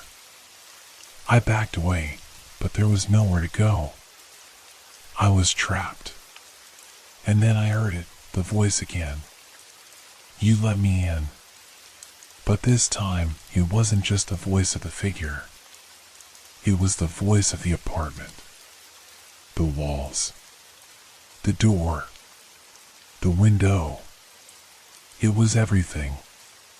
Everything that had been watching me, waiting for me to open the door, to let it in. I stumbled, my feet giving out beneath me. I fell to the floor, my heart pounding, and for a brief moment, I thought I could escape. I thought I could run. But I knew I couldn't. I had already opened the door. The world around me felt like it was folding in on itself. My vision blurred, my thoughts scattered, and I could hear nothing but the relentless scratching, the deep voice that now filled every inch of the apartment. My chest was tight, every breath feeling like it might be my last. The door. The window. The walls. They were closing in. It didn't matter where I went. It didn't matter if I ran, hid, screamed, there was no escape. The figure was still at the window, its face pressed against the glass. But now, it wasn't just standing there. It was moving, shifting, its limbs twitching like something alive. The silhouette grew more defined with each passing second, like it was pulling itself from the void and becoming more real. More tangible. I could feel the cold again, sharper now, biting into my skin. It wasn't the chill of the night air, but something darker. Something older. I didn't want to look. I couldn't look. But my body refused to obey. My eyes were drawn to it. To the thing that had come for me. "Let me in." The voice was like a low growl now, vibrating through the walls. I could feel it in my teeth, in my bones, in my soul. It was everywhere. It wasn't just a voice anymore. It was an echo, a command. And I knew, with a terrible certainty, that if I didn't obey, it would only grow stronger. I tried to move. My legs felt like lead, but I had to get away. I had to leave the room, leave the apartment. I couldn't be here. I couldn't let it take me. But as I took a step, the air around me thickened, as if the space had been warped. The floor was no longer solid. It felt like I was walking on something soft, unstable. I stumbled and fell to my knees, gasping for air, as the room seemed to tilt, as if the walls themselves were shifting, bending toward me. I looked back at the door. The handle was still turning. I could hear it now, the unmistakable sound of it scraping against the doorframe. Something was coming through. "Let me in." The voice was louder, more insistent. And then, something new. A sound. A sound I had never heard before. A scraping, not from the door, but from inside. From within the walls. From the floor. From the ceiling. It was like claws, long and sharp, dragging across the surface of everything, digging deeper, tearing through the very fabric of reality. And then, there was a sound I knew all too well. The sound of something scratching against glass. I turned to the window again. It was right there. The thing had pressed its hand to the glass, its fingers stretching impossibly long, its nails scraping against the window pane. It was trying to get in. It was trying to break through. The glass rattled, the noise piercing through my skull, and I could feel the pressure of it, the way it seemed to push against me, against everything I knew. There was no escape. No way out. It was here. And then, something else. The figure at the window smiled. It wasn't a smile. Not a real one. It was a grotesque stretching of the face, a widening of the empty, hollow spaces where its eyes should have been. The shape contorted, its limbs extending unnaturally as it slid closer to the glass, closer to me. Its form was dissolving, losing shape, blending with the shadows that now filled the room. It was everywhere. It was everything. It was the darkness. I couldn't move. I couldn't think. I couldn't breathe. But the voice was there again. You invited me in. And then, with a violent crash, the window shattered. The figure didn't break through. It became the glass. It poured through it, a twisting mass of darkness, flowing into the room with a speed that made my heart stop. I screamed. The sound ripped itself from my throat, but it was swallowed by the thing, devoured by the abyss that it had become. The room was no longer the apartment I had known. The walls were gone. The floor had vanished. The window was no longer a boundary. There was only darkness, thick and oppressive, closing in on me. I felt like I was falling, spiraling down into a place I couldn't understand, a place that didn't exist. I tried to run, but there was nowhere to go. The darkness had swallowed everything. The sound of the scratching grew louder, the voice louder, until it was all I could hear. All I could feel. You opened the door. The words rang in my head, and I knew then that there was no escape. No way out. I had opened the door. I had let it in. And it was never going to leave. The world around me dissolved completely, and all that remained was the voice. The darkness. And the feeling of cold hands wrapping around me, pulling me into the abyss.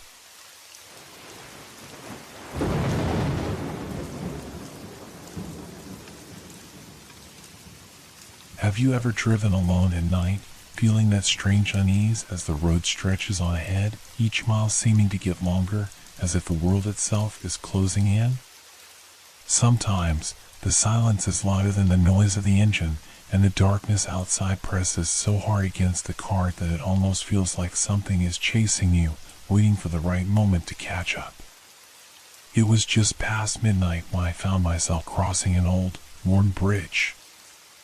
I had been on the road for hours, with nothing but my thoughts and the hum of the tires on the asphalt to keep me company. The weather had been unusually calm, almost too calm, but I didn't think much of it. The air felt thick, almost heavy, but it was the kind of night where you don't question things, You just keep driving, keep moving forward, trying to get home. As I approached the bridge, I noticed the first of the streetlights flicker out behind me. I didn't think much of it at first. It was an old bridge, after all, maybe the wiring was faulty. But then, another light went out. And another. By the time I reached the halfway point, there was only the dull glow of the headlights on my car cutting through the dark. The rest of the world had gone completely black. I pressed my foot down a little harder on the gas. I told myself there was nothing to worry about. Maybe the storm up ahead had caused some power outages, or maybe the bulbs were just old. But as the lights behind me continued to extinguish, the unease I felt grew. The sound of my engine, once a comfort, now seemed to amplify in the stillness. Halfway across the bridge, everything went dark. The headlights of my car were the only light left. No streetlights. No distant glow from the towns or houses I passed. Just an endless blackness that swallowed everything, every corner, every shadow.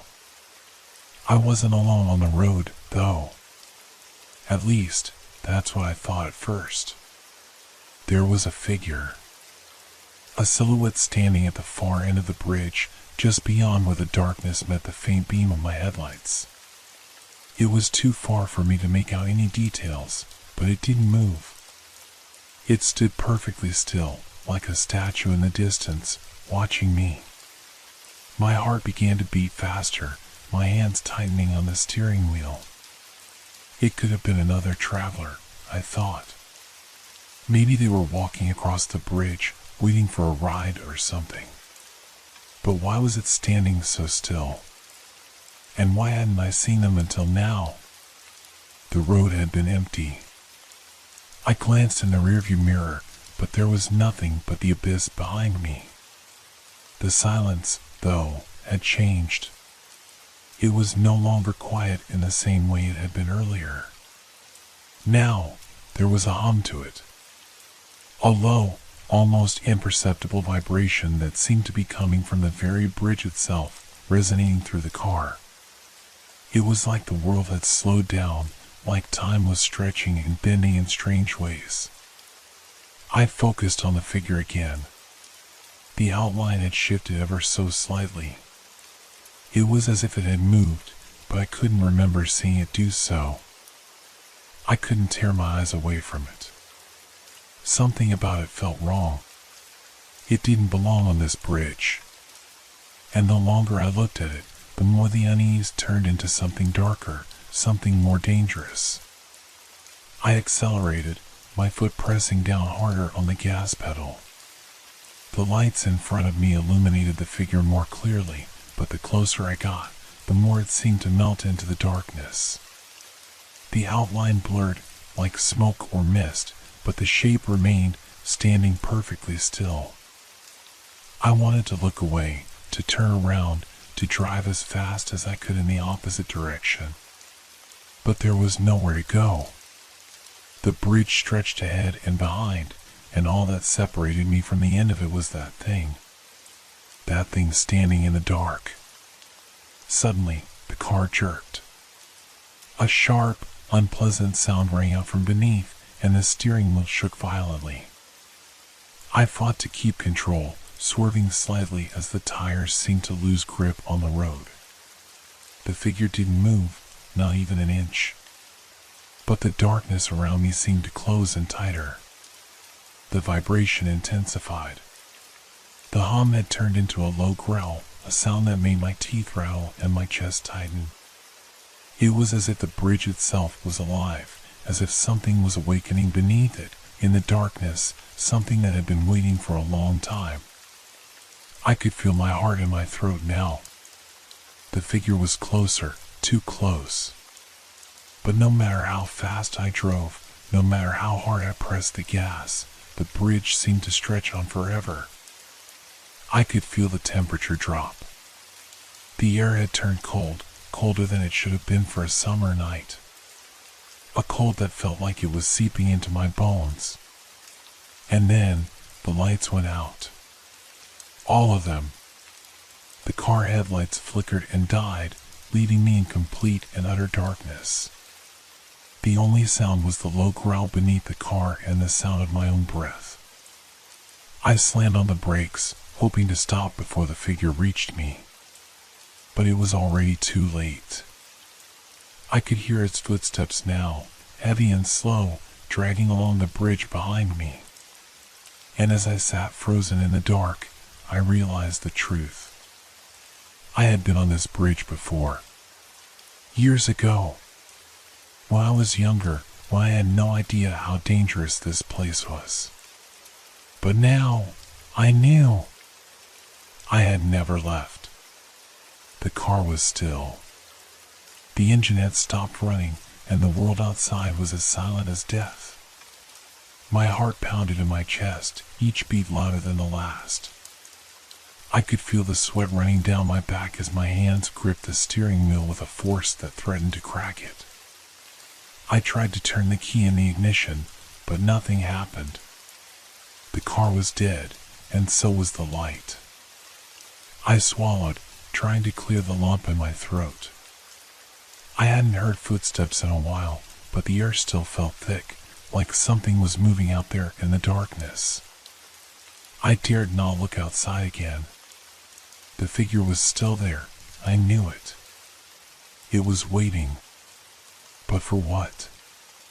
What did it want? What could it possibly want from me? I had heard stories, of course. Old legends. Tales of haunted bridges and things that lurked in the shadows, things that you couldn't see but could feel, things that watched you from the corners of your eyes and whispered your name in the still of the night. But that was all just superstition, right? Just stories to scare children. Not something that could be real. But as the seconds dragged on, I couldn't shake the feeling that something was terribly wrong. The silence outside my car was suffocating. I could hear my own breath, shallow and fast, like I was suffocating from the inside. The air, once heavy with heat, had turned icy cold, and the frost on the windows began to form in delicate patterns, creeping in from the edges like fingers stretching towards me. The darkness outside wasn't just darkness anymore. It felt like it was alive, pressing in on me from all sides. I knew I needed to get out of there. But the thought of stepping outside, of facing whatever was waiting for me on that bridge, filled me with an overwhelming sense of dread. I looked at the rearview mirror. The bridge behind me was just as black as the one ahead. The road was empty. There was nothing, just the oppressive silence. But I knew better than to trust what I could see. The shadows could hide anything. The hum beneath the car was still there, vibrating through the seats, through the floorboards. It was like the whole bridge was alive, breathing, waiting. Then I heard it.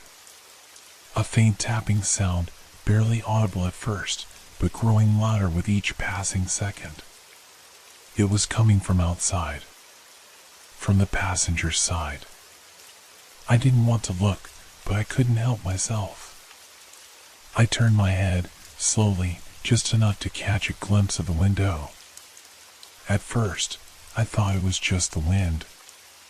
A branch, maybe, scraping against the glass. But no! The tapping wasn't random. It was rhythmic. A pattern. Like fingers. Someone was tapping on the window. My breath caught in my throat. I froze. I couldn't move. I couldn't even blink. The tapping continued, each tap sharper than the last, and then, as if to mock my fear, the tapping stopped. For a long moment, there was nothing but the sound of my own racing heartbeat. I stared at the window, expecting to see something, anything, move, but there was nothing. The world outside was still, too still. Then, just as I began to think it was all in my head, a shape appeared. A shadow, impossibly dark against the blackness of the bridge. A figure, standing perfectly still. It was tall, almost unnaturally so. The edges of its form were indistinct, like smoke curling in the air, but there was something undeniably solid about it. It wasn't like the shadow of a person. It was something else, something wrong. And then, the figure moved. I slammed my eyes shut, turning away from the window, but the image was burned into my mind. The tapping had started again, this time louder, more insistent, as though it was coming from all sides of the car. I opened my eyes, but the world outside had changed. The bridge was gone. The road, the trees, the fields, they were all gone. It was as if I was floating in the dark, suspended in nothingness. The only thing that remained was the figure, now closer, right next to the car. I could feel its presence more than I could see it. It was breathing. I could hear its breath, slow and deliberate, filling the air around me. And then, just as I thought I couldn't take it anymore, it spoke. "Open the door." The voice was low, raspy, like the sound of leaves rustling in the wind, but it cut through the silence like a knife. I didn't know if it was real or just a product of my mind, but I felt it. I felt the command. "Open the door." I shook my head, the cold sweat on my skin turning to ice. I couldn't move. I couldn't do anything. The figure was waiting for me to act, to make a decision. I knew I had no choice. If I stayed here, I was trapped in the dark. If I opened the door, I didn't know what would happen. But I couldn't stay. I couldn't. I reached for the door handle, my hand shaking uncontrollably. The air inside the car had grown suffocating, thick with the smell of something foul, like wet earth and decay. As I touched the handle, a sharp jolt of fear shot through me. I hesitated. And then I heard it again, the voice, this time, closer, almost a whisper in my ear. "Open the door." I had no choice. I could feel the cold metal of the door handle beneath my trembling fingers, and for a moment, I thought I might be imagining everything. My mind was working overtime, trying to convince me that this was just a trick. But the air inside the car was too still, too unnatural. The weight of the moment was crushing me, as though the very space around me was pushing in, closing off every escape. I yanked the door handle, and for a split second, nothing happened. I held my breath, waiting for the door to creak open, or for something, anything, to move. But then, click. The door gave way. It swung open slowly, creaking like an old wooden floorboard. The darkness beyond the threshold was an abyss, swallowing up all light, all warmth. I couldn't see anything out there. Not the figure. Not the bridge. Not even the ground beneath my feet. Just darkness. I swallowed, heart hammering in my chest. The air outside was so thick it felt like it was pressing against me. I was suffocating. But still, the voice beckoned. That low, rasping voice. "Step out." I tried to close the door, but my hands wouldn't respond. They were shaking too violently. I looked back, desperate for the sense of safety that the car had once offered. The world outside was still a void. I was trapped between two infinities, the suffocating darkness of the bridge and the whispering, unyielding voice urging me into the abyss. I could feel the breath of the figure now, cold against my skin. It was behind me. I didn't dare turn to face it. There was something too powerful about that presence. It wasn't like the shadows outside. This was something that knew what I feared, something that had been watching me, waiting. "Step out." The voice was no longer a whisper.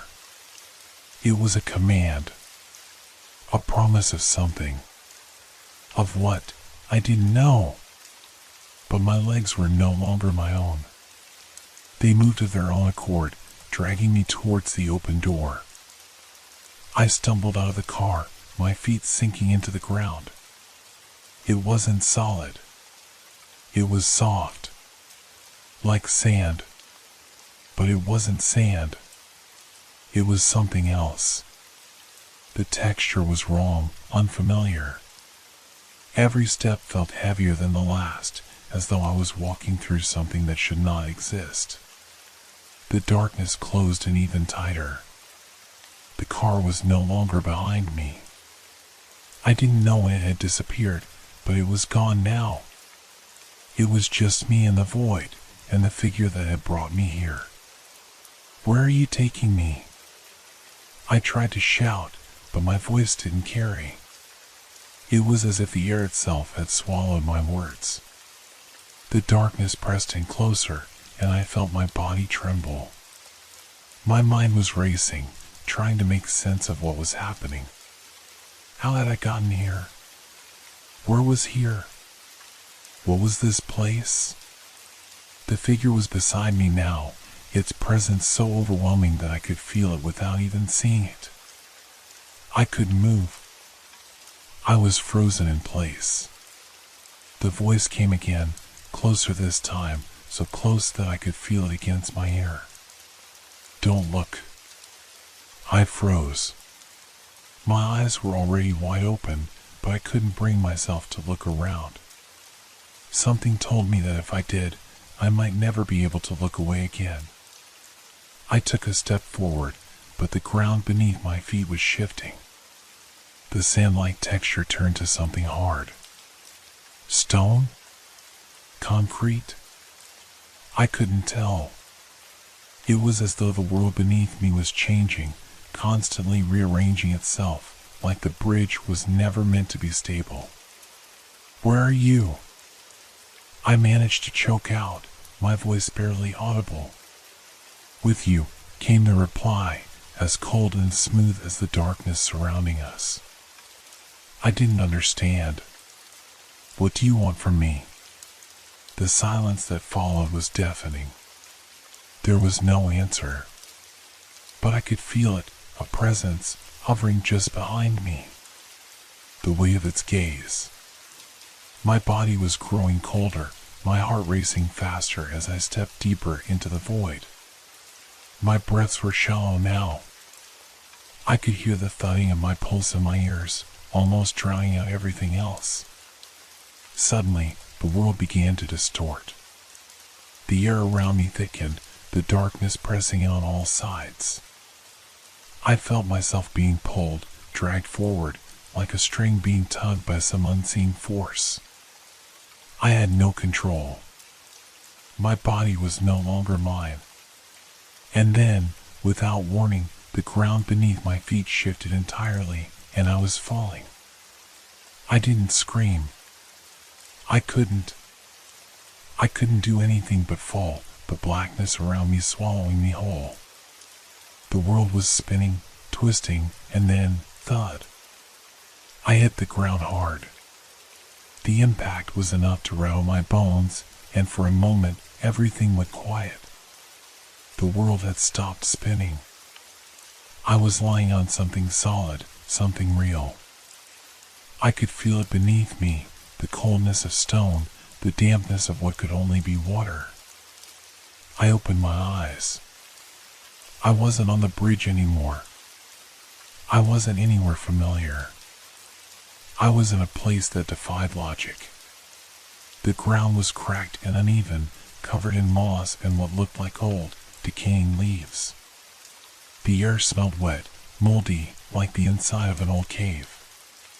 And as I blinked, trying to adjust to the darkness, I saw something. A figure. Not the one that had been following me, but something else. Something that had been there all along. I didn't dare to look directly at it, but I could feel its eyes on me. I was no longer alone. And I knew, deep in my gut, that I would never escape. Not now. Not ever. I tried to move, to stand, but my legs were too weak. The ground beneath me seemed to pulse, to breathe with me. There was no way out. Only the sound of my own breath. And the whispers in the dark. "Welcome," the voice said softly. "We've been waiting for you." The whisper echoed around me, reverberating off unseen walls, shaking the very air with its presence. It wasn't just a sound, it was an invitation. A command. And as the darkness pressed tighter, I realized I was no longer a person. I was a part of it. A part of whatever this was. My heart was racing, and I could feel every inch of my body trembling, my mind fighting to make sense of the impossible. This couldn't be happening. I couldn't be here. This place, it didn't belong in the world I knew. The air was thick with something ancient, something otherworldly. I tried to push myself up, my legs protesting with every movement, but the ground beneath me shifted, pulling me down further. It was as though the very earth was alive, and it had no intention of letting me go. I could still hear the whispers. "Stay." It was the same voice. The voice that had lured me here, that had drawn me into this place of impossibility. It was cold, unyielding. It held power. I could feel it in every word, every syllable that vibrated in my skull. I looked around again, my vision adjusting to the unrelenting darkness. There were shapes now, forms moving in the periphery of my vision, too fleeting for me to focus on. Shadows. Figures. Unseen presences. They were circling me, closing in, like vultures around their prey. "Who are you?" I whispered into the dark, my voice barely audible, trembling in the air that felt so heavy. But no answer came. I gritted my teeth and tried to stand again. This time, I managed to lift my body slightly, my hands scraping against the uneven, damp ground. I was sweating now, my palms slipping against the wet surface. My breath came in ragged gasps. But I had to move. I couldn't stay here. I didn't know what this place was, but I could feel it. It wanted something from me. The ground beneath me shifted again, this time like the breath of something vast, moving with a life of its own. The air grew colder. My skin prickled. And then I heard it. A sound, low, rhythmic. It wasn't the wind. It wasn't anything natural. It was footsteps. I froze. The steps were slow, deliberate, as if someone, or something, was pacing just out of sight. I didn't dare to look. I couldn't bring myself to turn my head, to search for the source of those footsteps. But they grew louder. Closer. I could hear them echo in my chest, vibrating against my bones. I closed my eyes, trying to steady my breathing, willing myself to stay calm. But the fear was overwhelming. My pulse pounded in my ears. The steps kept getting closer. They were behind me now. I could feel the presence, just inches away. There was no escape. Then, the whisper came again. This time, it was right next to my ear. "Turn around." I could barely move, paralyzed by the terror crawling under my skin. But the voice was not one to be ignored. It pulled at me, urging me, dragging me. I couldn't resist. I turned. The moment I did, the world seemed to stop. There was nothing there. No figure, no person, nothing in the space I just looked into. But it didn't matter. I felt it. It was there. watching, waiting. I was suffocating. The darkness was thickening, smothering me. And suddenly, the ground beneath me gave way. I didn't have time to scream. I fell, the world spinning out of control as I dropped, tumbling into the unknown. I couldn't feel the ground anymore. I couldn't feel anything at all.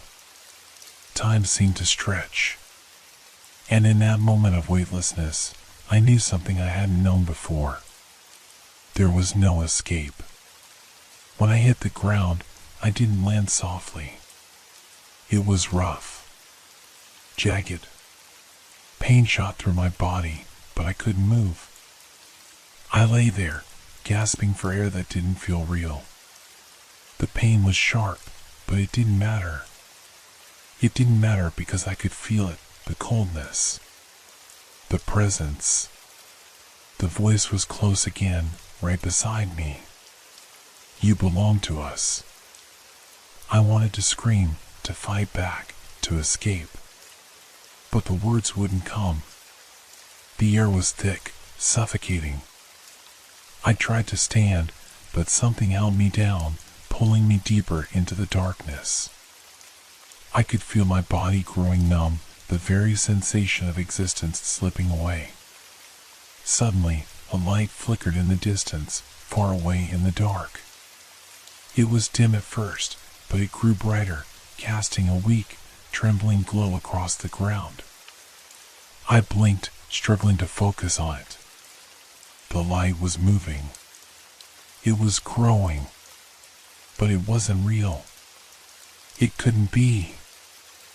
I realized, too late, that it was not a light at all. It was the reflection of something else. I turned my head, slowly, unwillingly, as the figure emerged from the shadows. And this time, I didn't need to ask who it was. I knew. It had been waiting for me all along. The figure was tall, too tall. Its form was almost human, but not quite. Its face was obscured, hidden behind the darkness of its hood, but I could feel its eyes. Its gaze pierced through me like a blade. It stepped closer, and as it did, the air around me seemed to freeze. The temperature dropped until my breath was visible, hanging in the air like smoke. You can't leave, the figure spoke, its voice low and cold, almost metallic. You never could. I opened my mouth to speak, but the words caught in my throat. I couldn't breathe. The darkness pressed in tighter, suffocating me. I was trapped. The figure raised its hand, and the light grew even brighter, blinding me.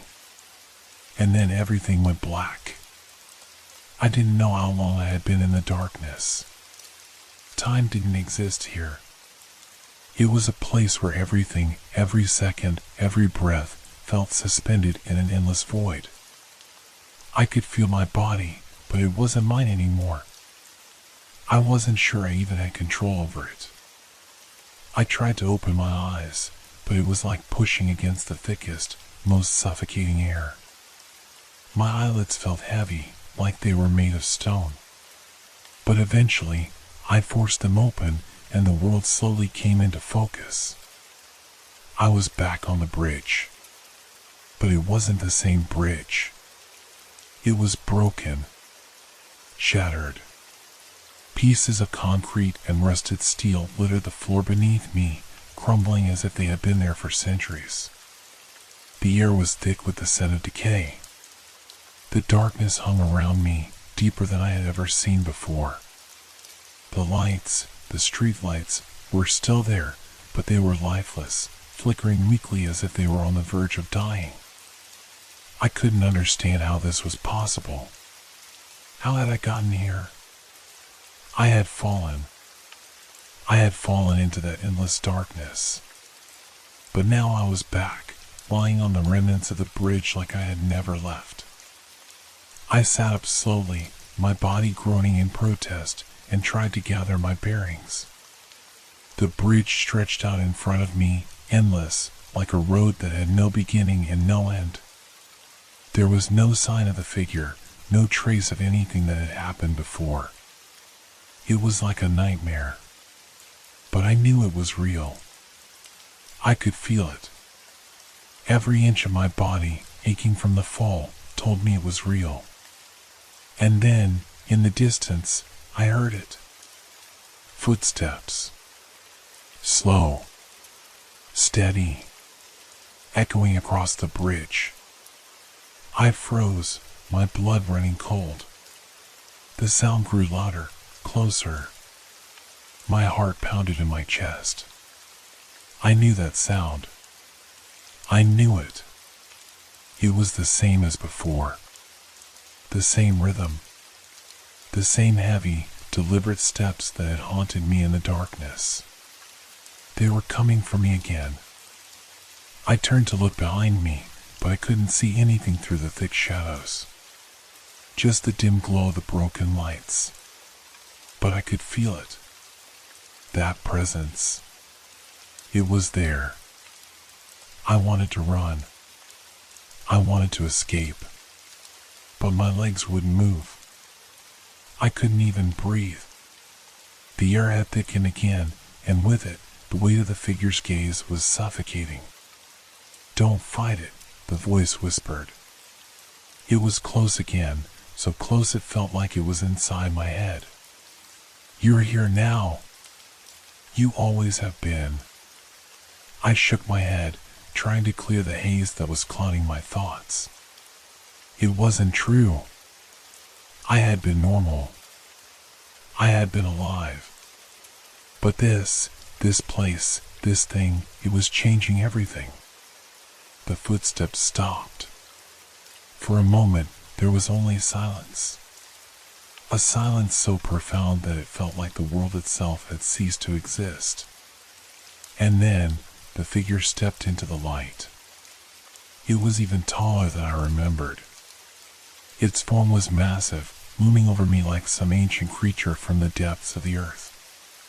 It wasn't human. It couldn't be. Its body was cloaked in shadows, and its face was a void. It wasn't a mask or a lack of features. It was the absence of a face entirely, like looking into a mirror that reflected nothing.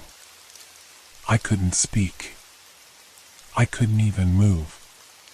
My body was frozen in place, paralyzed by the sheer presence of it. It loomed over me, its head tilted slightly as if observing me like a curious creature. "You were never meant to leave," it said again, its voice a deep, resonating hum that filled the space. "You belong here. You belong to this place. To the darkness." I wanted to scream, to fight back. But something in me, the part of me that had once been human, once been normal, begged me to understand. The truth, whatever it was impossible to escape. The figure reached out, its long, shadowy hand stretching toward me. The moment its fingers brushed my arm, a cold that I had never known before surged through me. It was like ice running through my veins, freezing me from the inside out. I tried to pull away, but the grip was ironclad.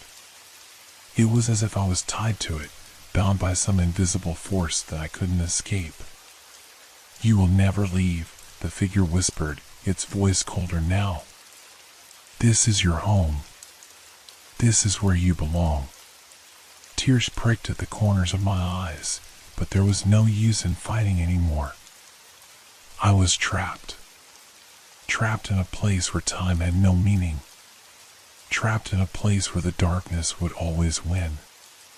And then, as I stared into the featureless void of the figure's face, something inside me broke. I understood. It wasn't just a place of darkness. It was a place of forgetting. A place that consumed memory, consumed reality itself. I had never been alive. Not really. I had never belonged to the world I had thought I did. I was just another lost soul, drawn to the bridge, drawn to the darkness. And now, I was part of it. Forever. The figure's hand tightened, pulling me closer, and in that moment, I no longer fought. I let the darkness take me, and everything went silent.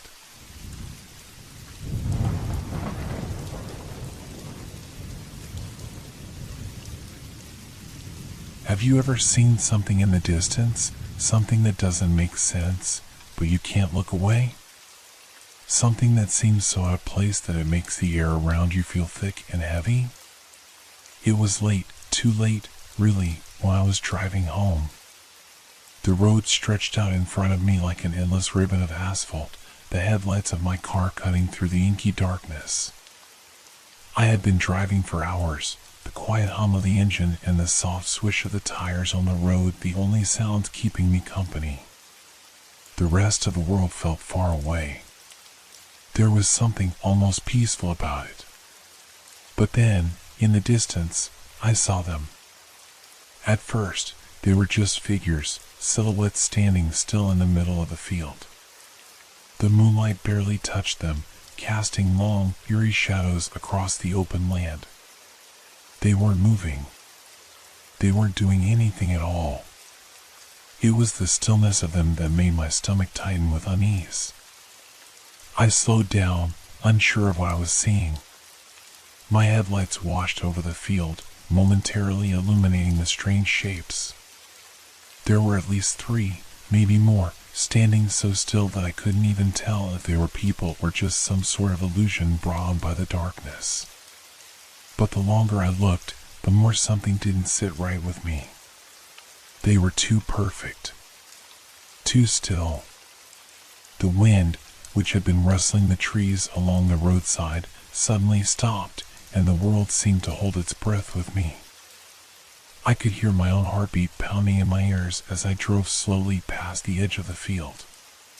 The figures remained fixed in their spots, their shadows stretching unnaturally long behind them. I tried to shake it off.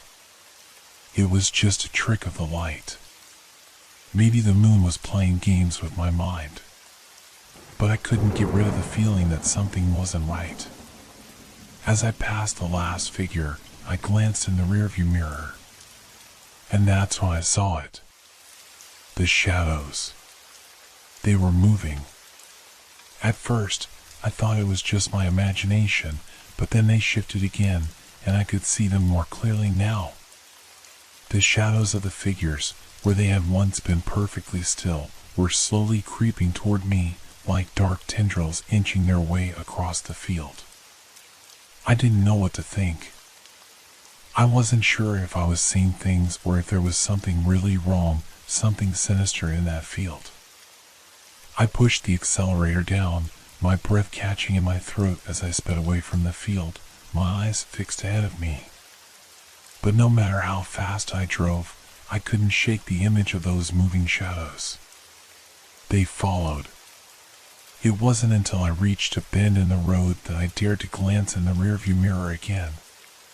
The field was empty now. The figures were gone. But the road behind me was still cloaked in darkness. The tension in my chest didn't ease. Something wasn't right.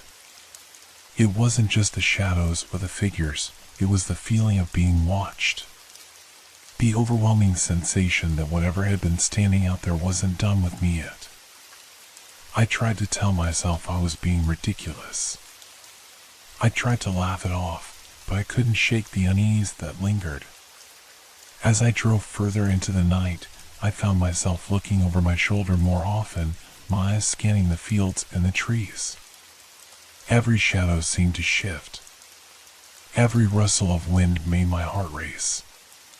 Then, as I neared the next turn, I saw them again. The figures, standing on the edge of the field, just beyond the headlight's reach. Their bodies rigid, their heads turned toward me.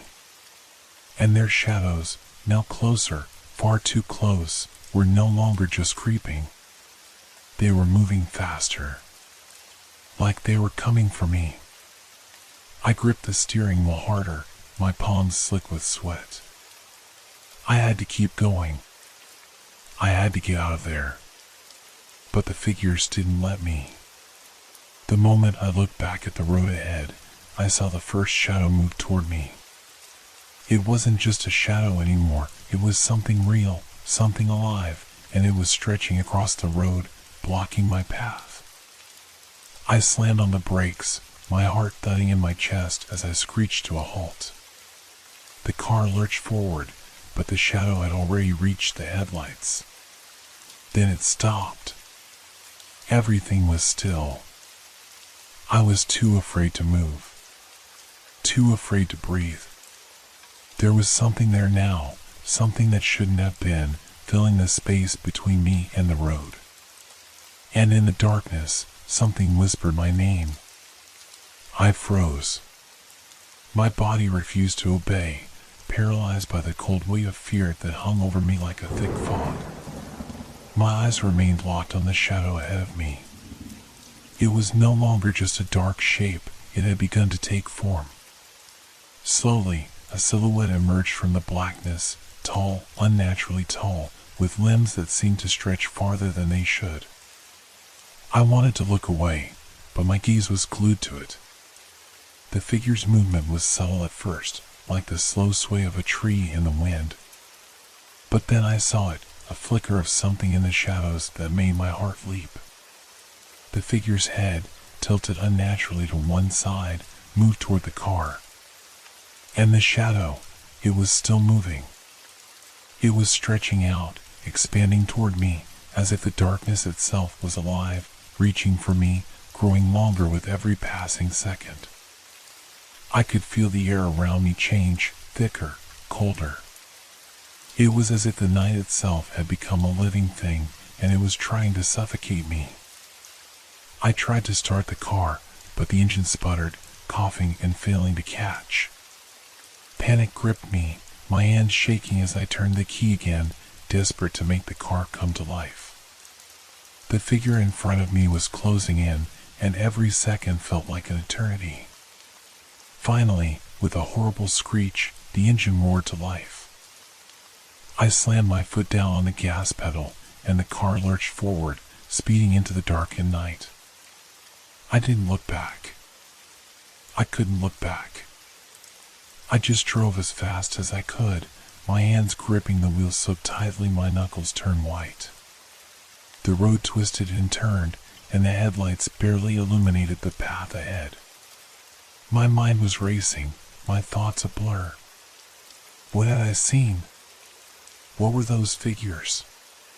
Why had the shadows moved like that? I couldn't get rid of the feeling that something was wrong. Something was following me, watching me. The hairs on the back of my neck stood up as I drove, and every corner I turned, I expected to see those same figures, standing at the edge of the road, their eyes following me. But there was nothing, only darkness. The next few miles passed in silence. The road ahead seemed endless, the blackness stretching out on all sides.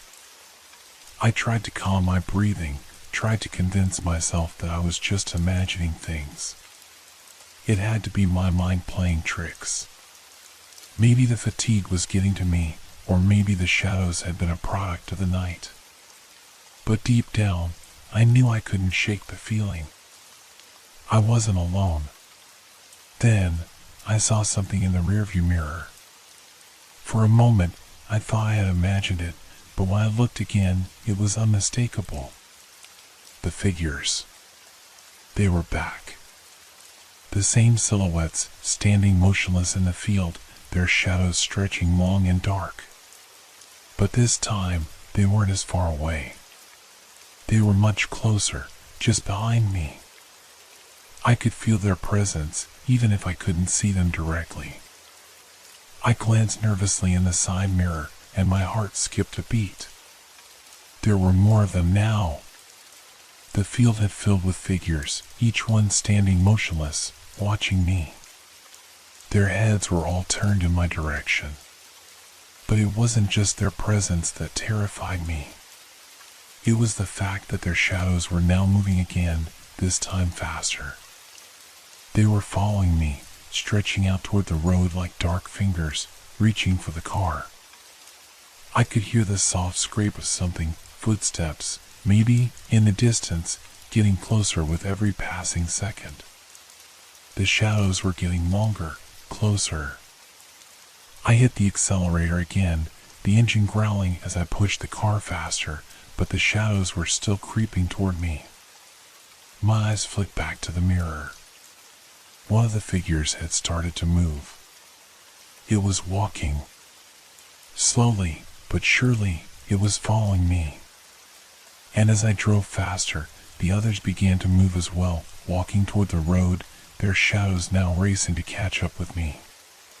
It was like they were closing in, a slow, methodical hunt. The air felt heavier, as if the very space around me was being pulled tighter, suffocating me with the weight of their presence. My hands were slick with sweat, my breath shallow and quick as I tried to outrun the figures. But no matter how fast I went, they were always there. In the mirrors, in the corners of my eyes. Watching. Waiting. I made another turn, the tires screeching against the pavement, and as I did, I caught a glimpse of something that made my blood run cold. In the field to my left, I saw them clearly now. Their faces. The figures had faces, pale and empty, their eyes hollow and dark. No expressions, no life in them, just an empty stare that seemed to pierce right through me. I swerved, nearly losing control of the car, but I couldn't stop looking. They were still coming. I could see their shadows stretching toward me, closer now than ever before. I had to get away. I had to outrun them. But where could I go? The field was endless, the road stretching out in front of me with no end in sight. And the shadows, they were closing in, faster than I could drive. I pushed the pedal down even harder, but the figures were getting closer. The faces, those hollow, lifeless faces, were becoming clearer with every second. It felt like they were right there beside me now. So close. And that's when I heard it. A whisper. A voice, soft but unmistakable. Stop. The air around me turned ice cold, and for the briefest moment, I thought I saw one of them in the passenger seat beside me. It was too late to run. Too late to escape. The whisper lingered in the air, hanging heavy like a fog that refused to dissipate. I gripped the steering wheel so tightly my hands ached, but I couldn't shake the feeling that I was no longer alone in the car. The darkness seemed to press in on me from all sides, the air thick with an unnatural cold. I could feel their presence. They were closer now. I had no doubt about it. The figures in the field, their hollow eyes staring at me, seemed to draw closer with each passing second. And yet, no matter how fast I drove, no matter how tightly I held onto the wheel, I couldn't outrun them.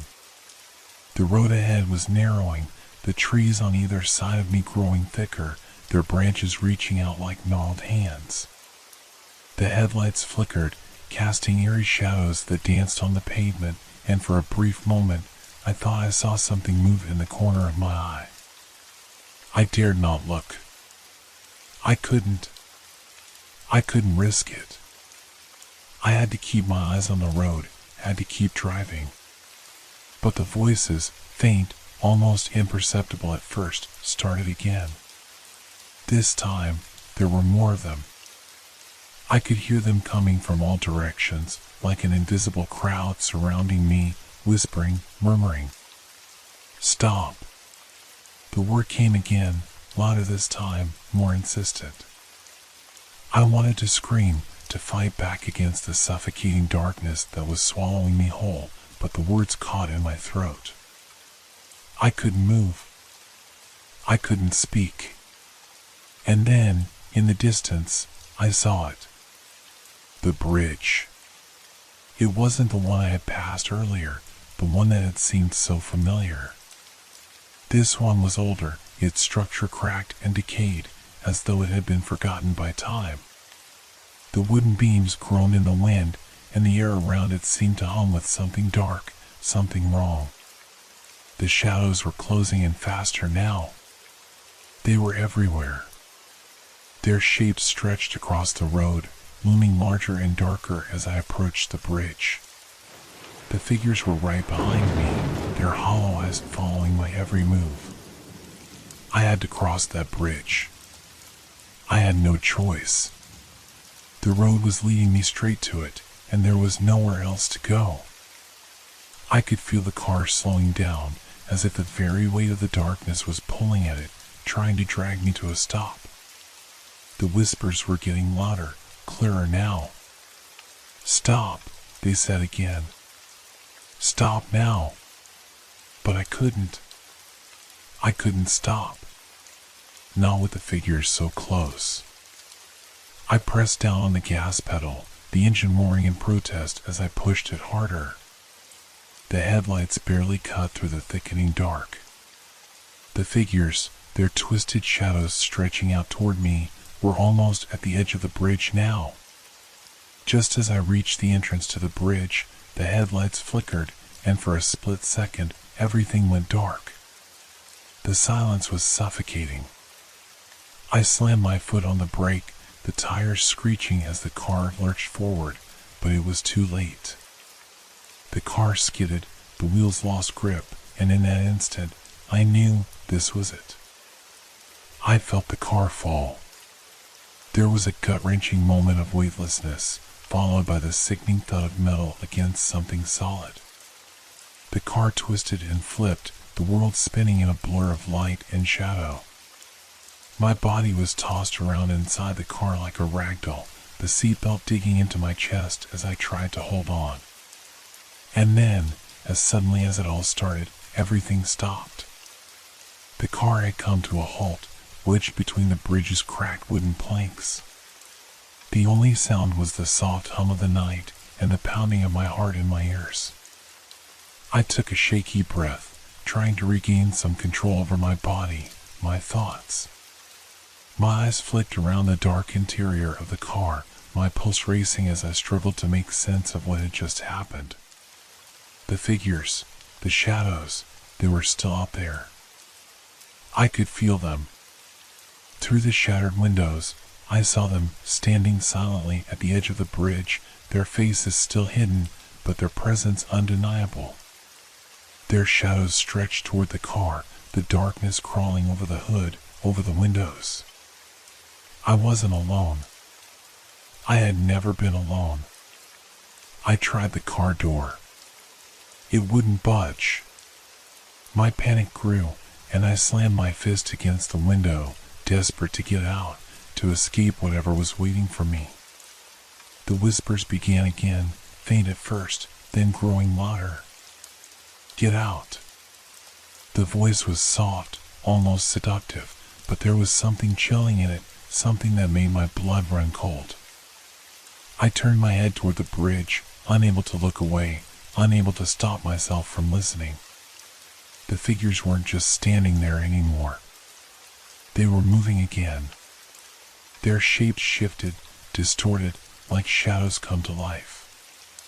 They began to walk, slowly, purposefully, toward the car. I pressed my back against the seat, my breath shallow, my hands clammy as I gripped the door handle, praying it would open. But nothing happened. The figures were getting closer. I could see them more clearly now, those hollow, empty faces, their eyes fixed on me, their twisted, unnatural limbs moving with an almost mechanical precision. I knew I had to leave. I had to escape before they reached me. But the car wouldn't start. The engine sputtered, refusing to come to life. The figures were closing in, their feet now just inches from the car. One of them raised its hand. Slowly. A long, bony finger pointing directly at me. "Get out." The voice was louder this time, a command, an order. I couldn't disobey. The fear was overwhelming, a force stronger than anything I'd ever known. I couldn't stay here. And as I finally opened the door and stepped out onto the bridge, I realized one horrifying truth. The figures weren't just following me, they had always been here, waiting for me. I was never supposed to leave. The night air was cold against my skin as I stepped onto the bridge, my feet trembling, my legs threatening to give way beneath me. I couldn't hear my own breath over the deafening silence that surrounded me. The figures had stopped moving, but their presence was more intense than ever. They stood like statues, their faces expressionless, their hollow eyes locked on me. I couldn't turn back. The door had closed behind me, and I had no choice but to move forward. Each step felt heavier than the last as I walked across the bridge, my footsteps echoing in the stillness. The wooden planks creaked beneath me, groaning under the weight of something much older than me. I wasn't sure if it was the bridge that was shaking or if it was my body, but it didn't matter. All I knew was that I had to keep going. I had to survive. The figures were now only a few feet away. I could see the detail of their faces, or rather, the lack of it. Their skin was pale, almost translucent, their features too sharp, too angular to be human. The shadows around them seemed to pulse and writhe, twisting and distorting in unnatural patterns. They were getting closer with every step I took, their long limbs stretching out toward me like hungry, skeletal hands. I tried to look away, but it was impossible. Their eyes, those empty, soulless eyes, seemed to draw me in as if they were feeding off my fear. I couldn't stop myself from looking. I was trapped in their gaze, powerless to move, to breathe. Why?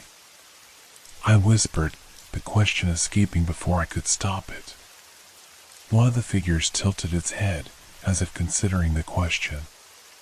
Then, with slow, deliberate movements, it raised its hand and pointed at me. "Because you were never meant to leave," it said, the voice a rasping whisper that scraped at my very soul. I recoiled, the words echoing in my mind. My heart pounded in my chest, and for a moment I thought I might pass out. But I couldn't. I had to keep going. I had to keep moving forward. I forced my legs to move, each step feeling like an eternity.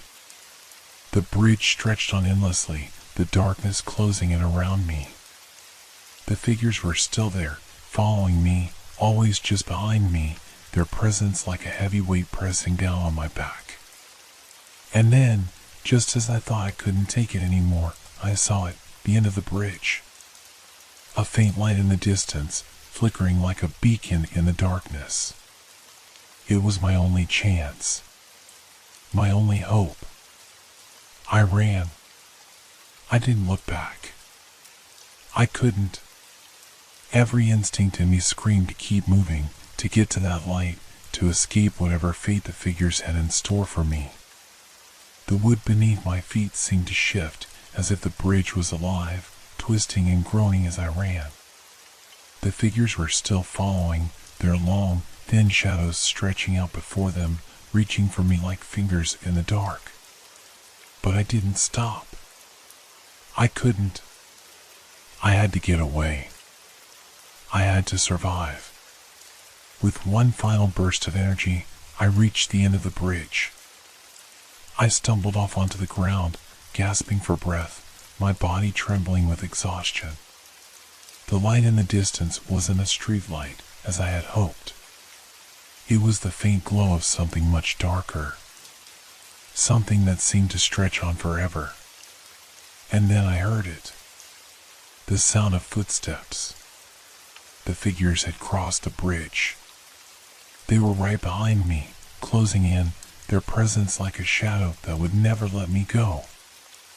I turned around, but they weren't there. There was nothing but the darkness. The sound of the footsteps was growing louder, closer. I could feel them, hear them, pounding in my chest, in my mind. They were here. They were always here. And then I realized the truth. The figures weren't just following me. They were me. I had become one of them. I stood frozen, unable to comprehend what had just happened. The darkness around me seemed to pulse, alive and restless. The distant light, which I had believed was my salvation, now felt distant and unreachable. A cruel mirage in a desert of shadow. My breath came in short gasps, and my legs buckled beneath me.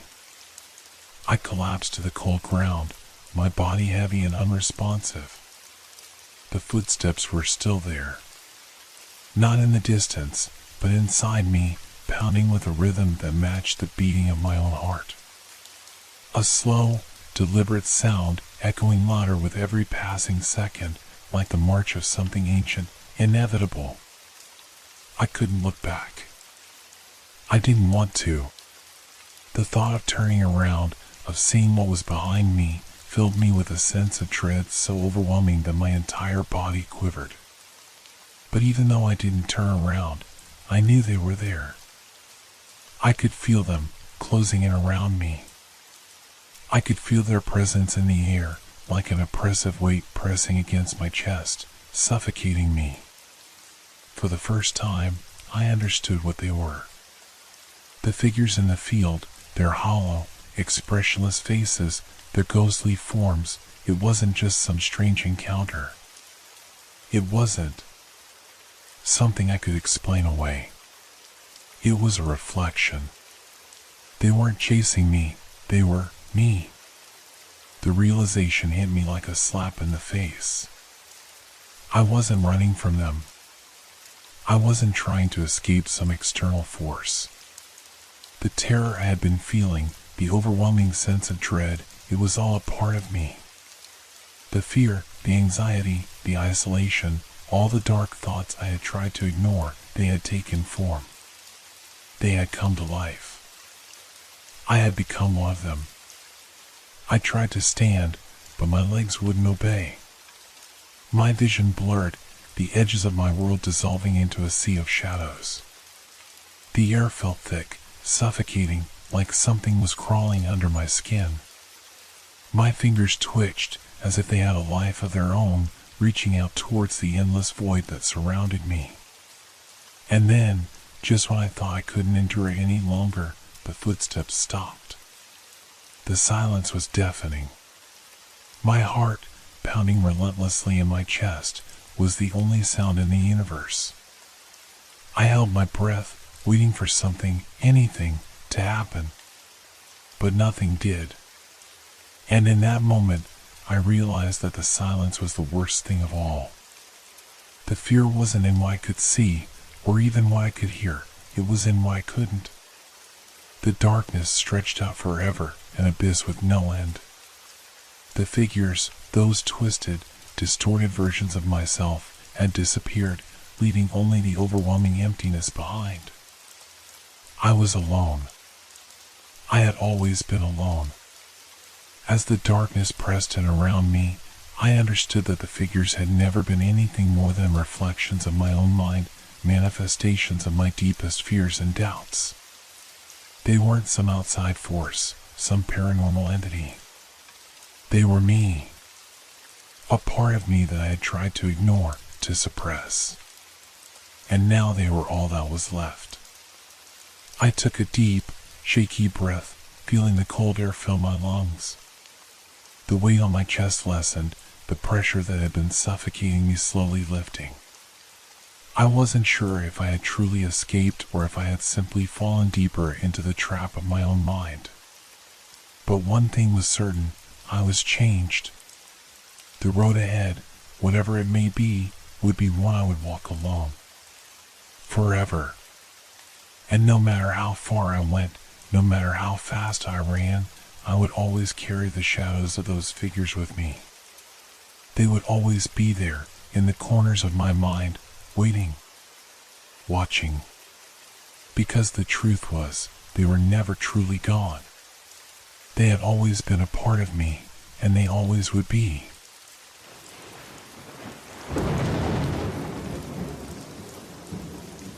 Hope your dreams are filled with fear. Good night.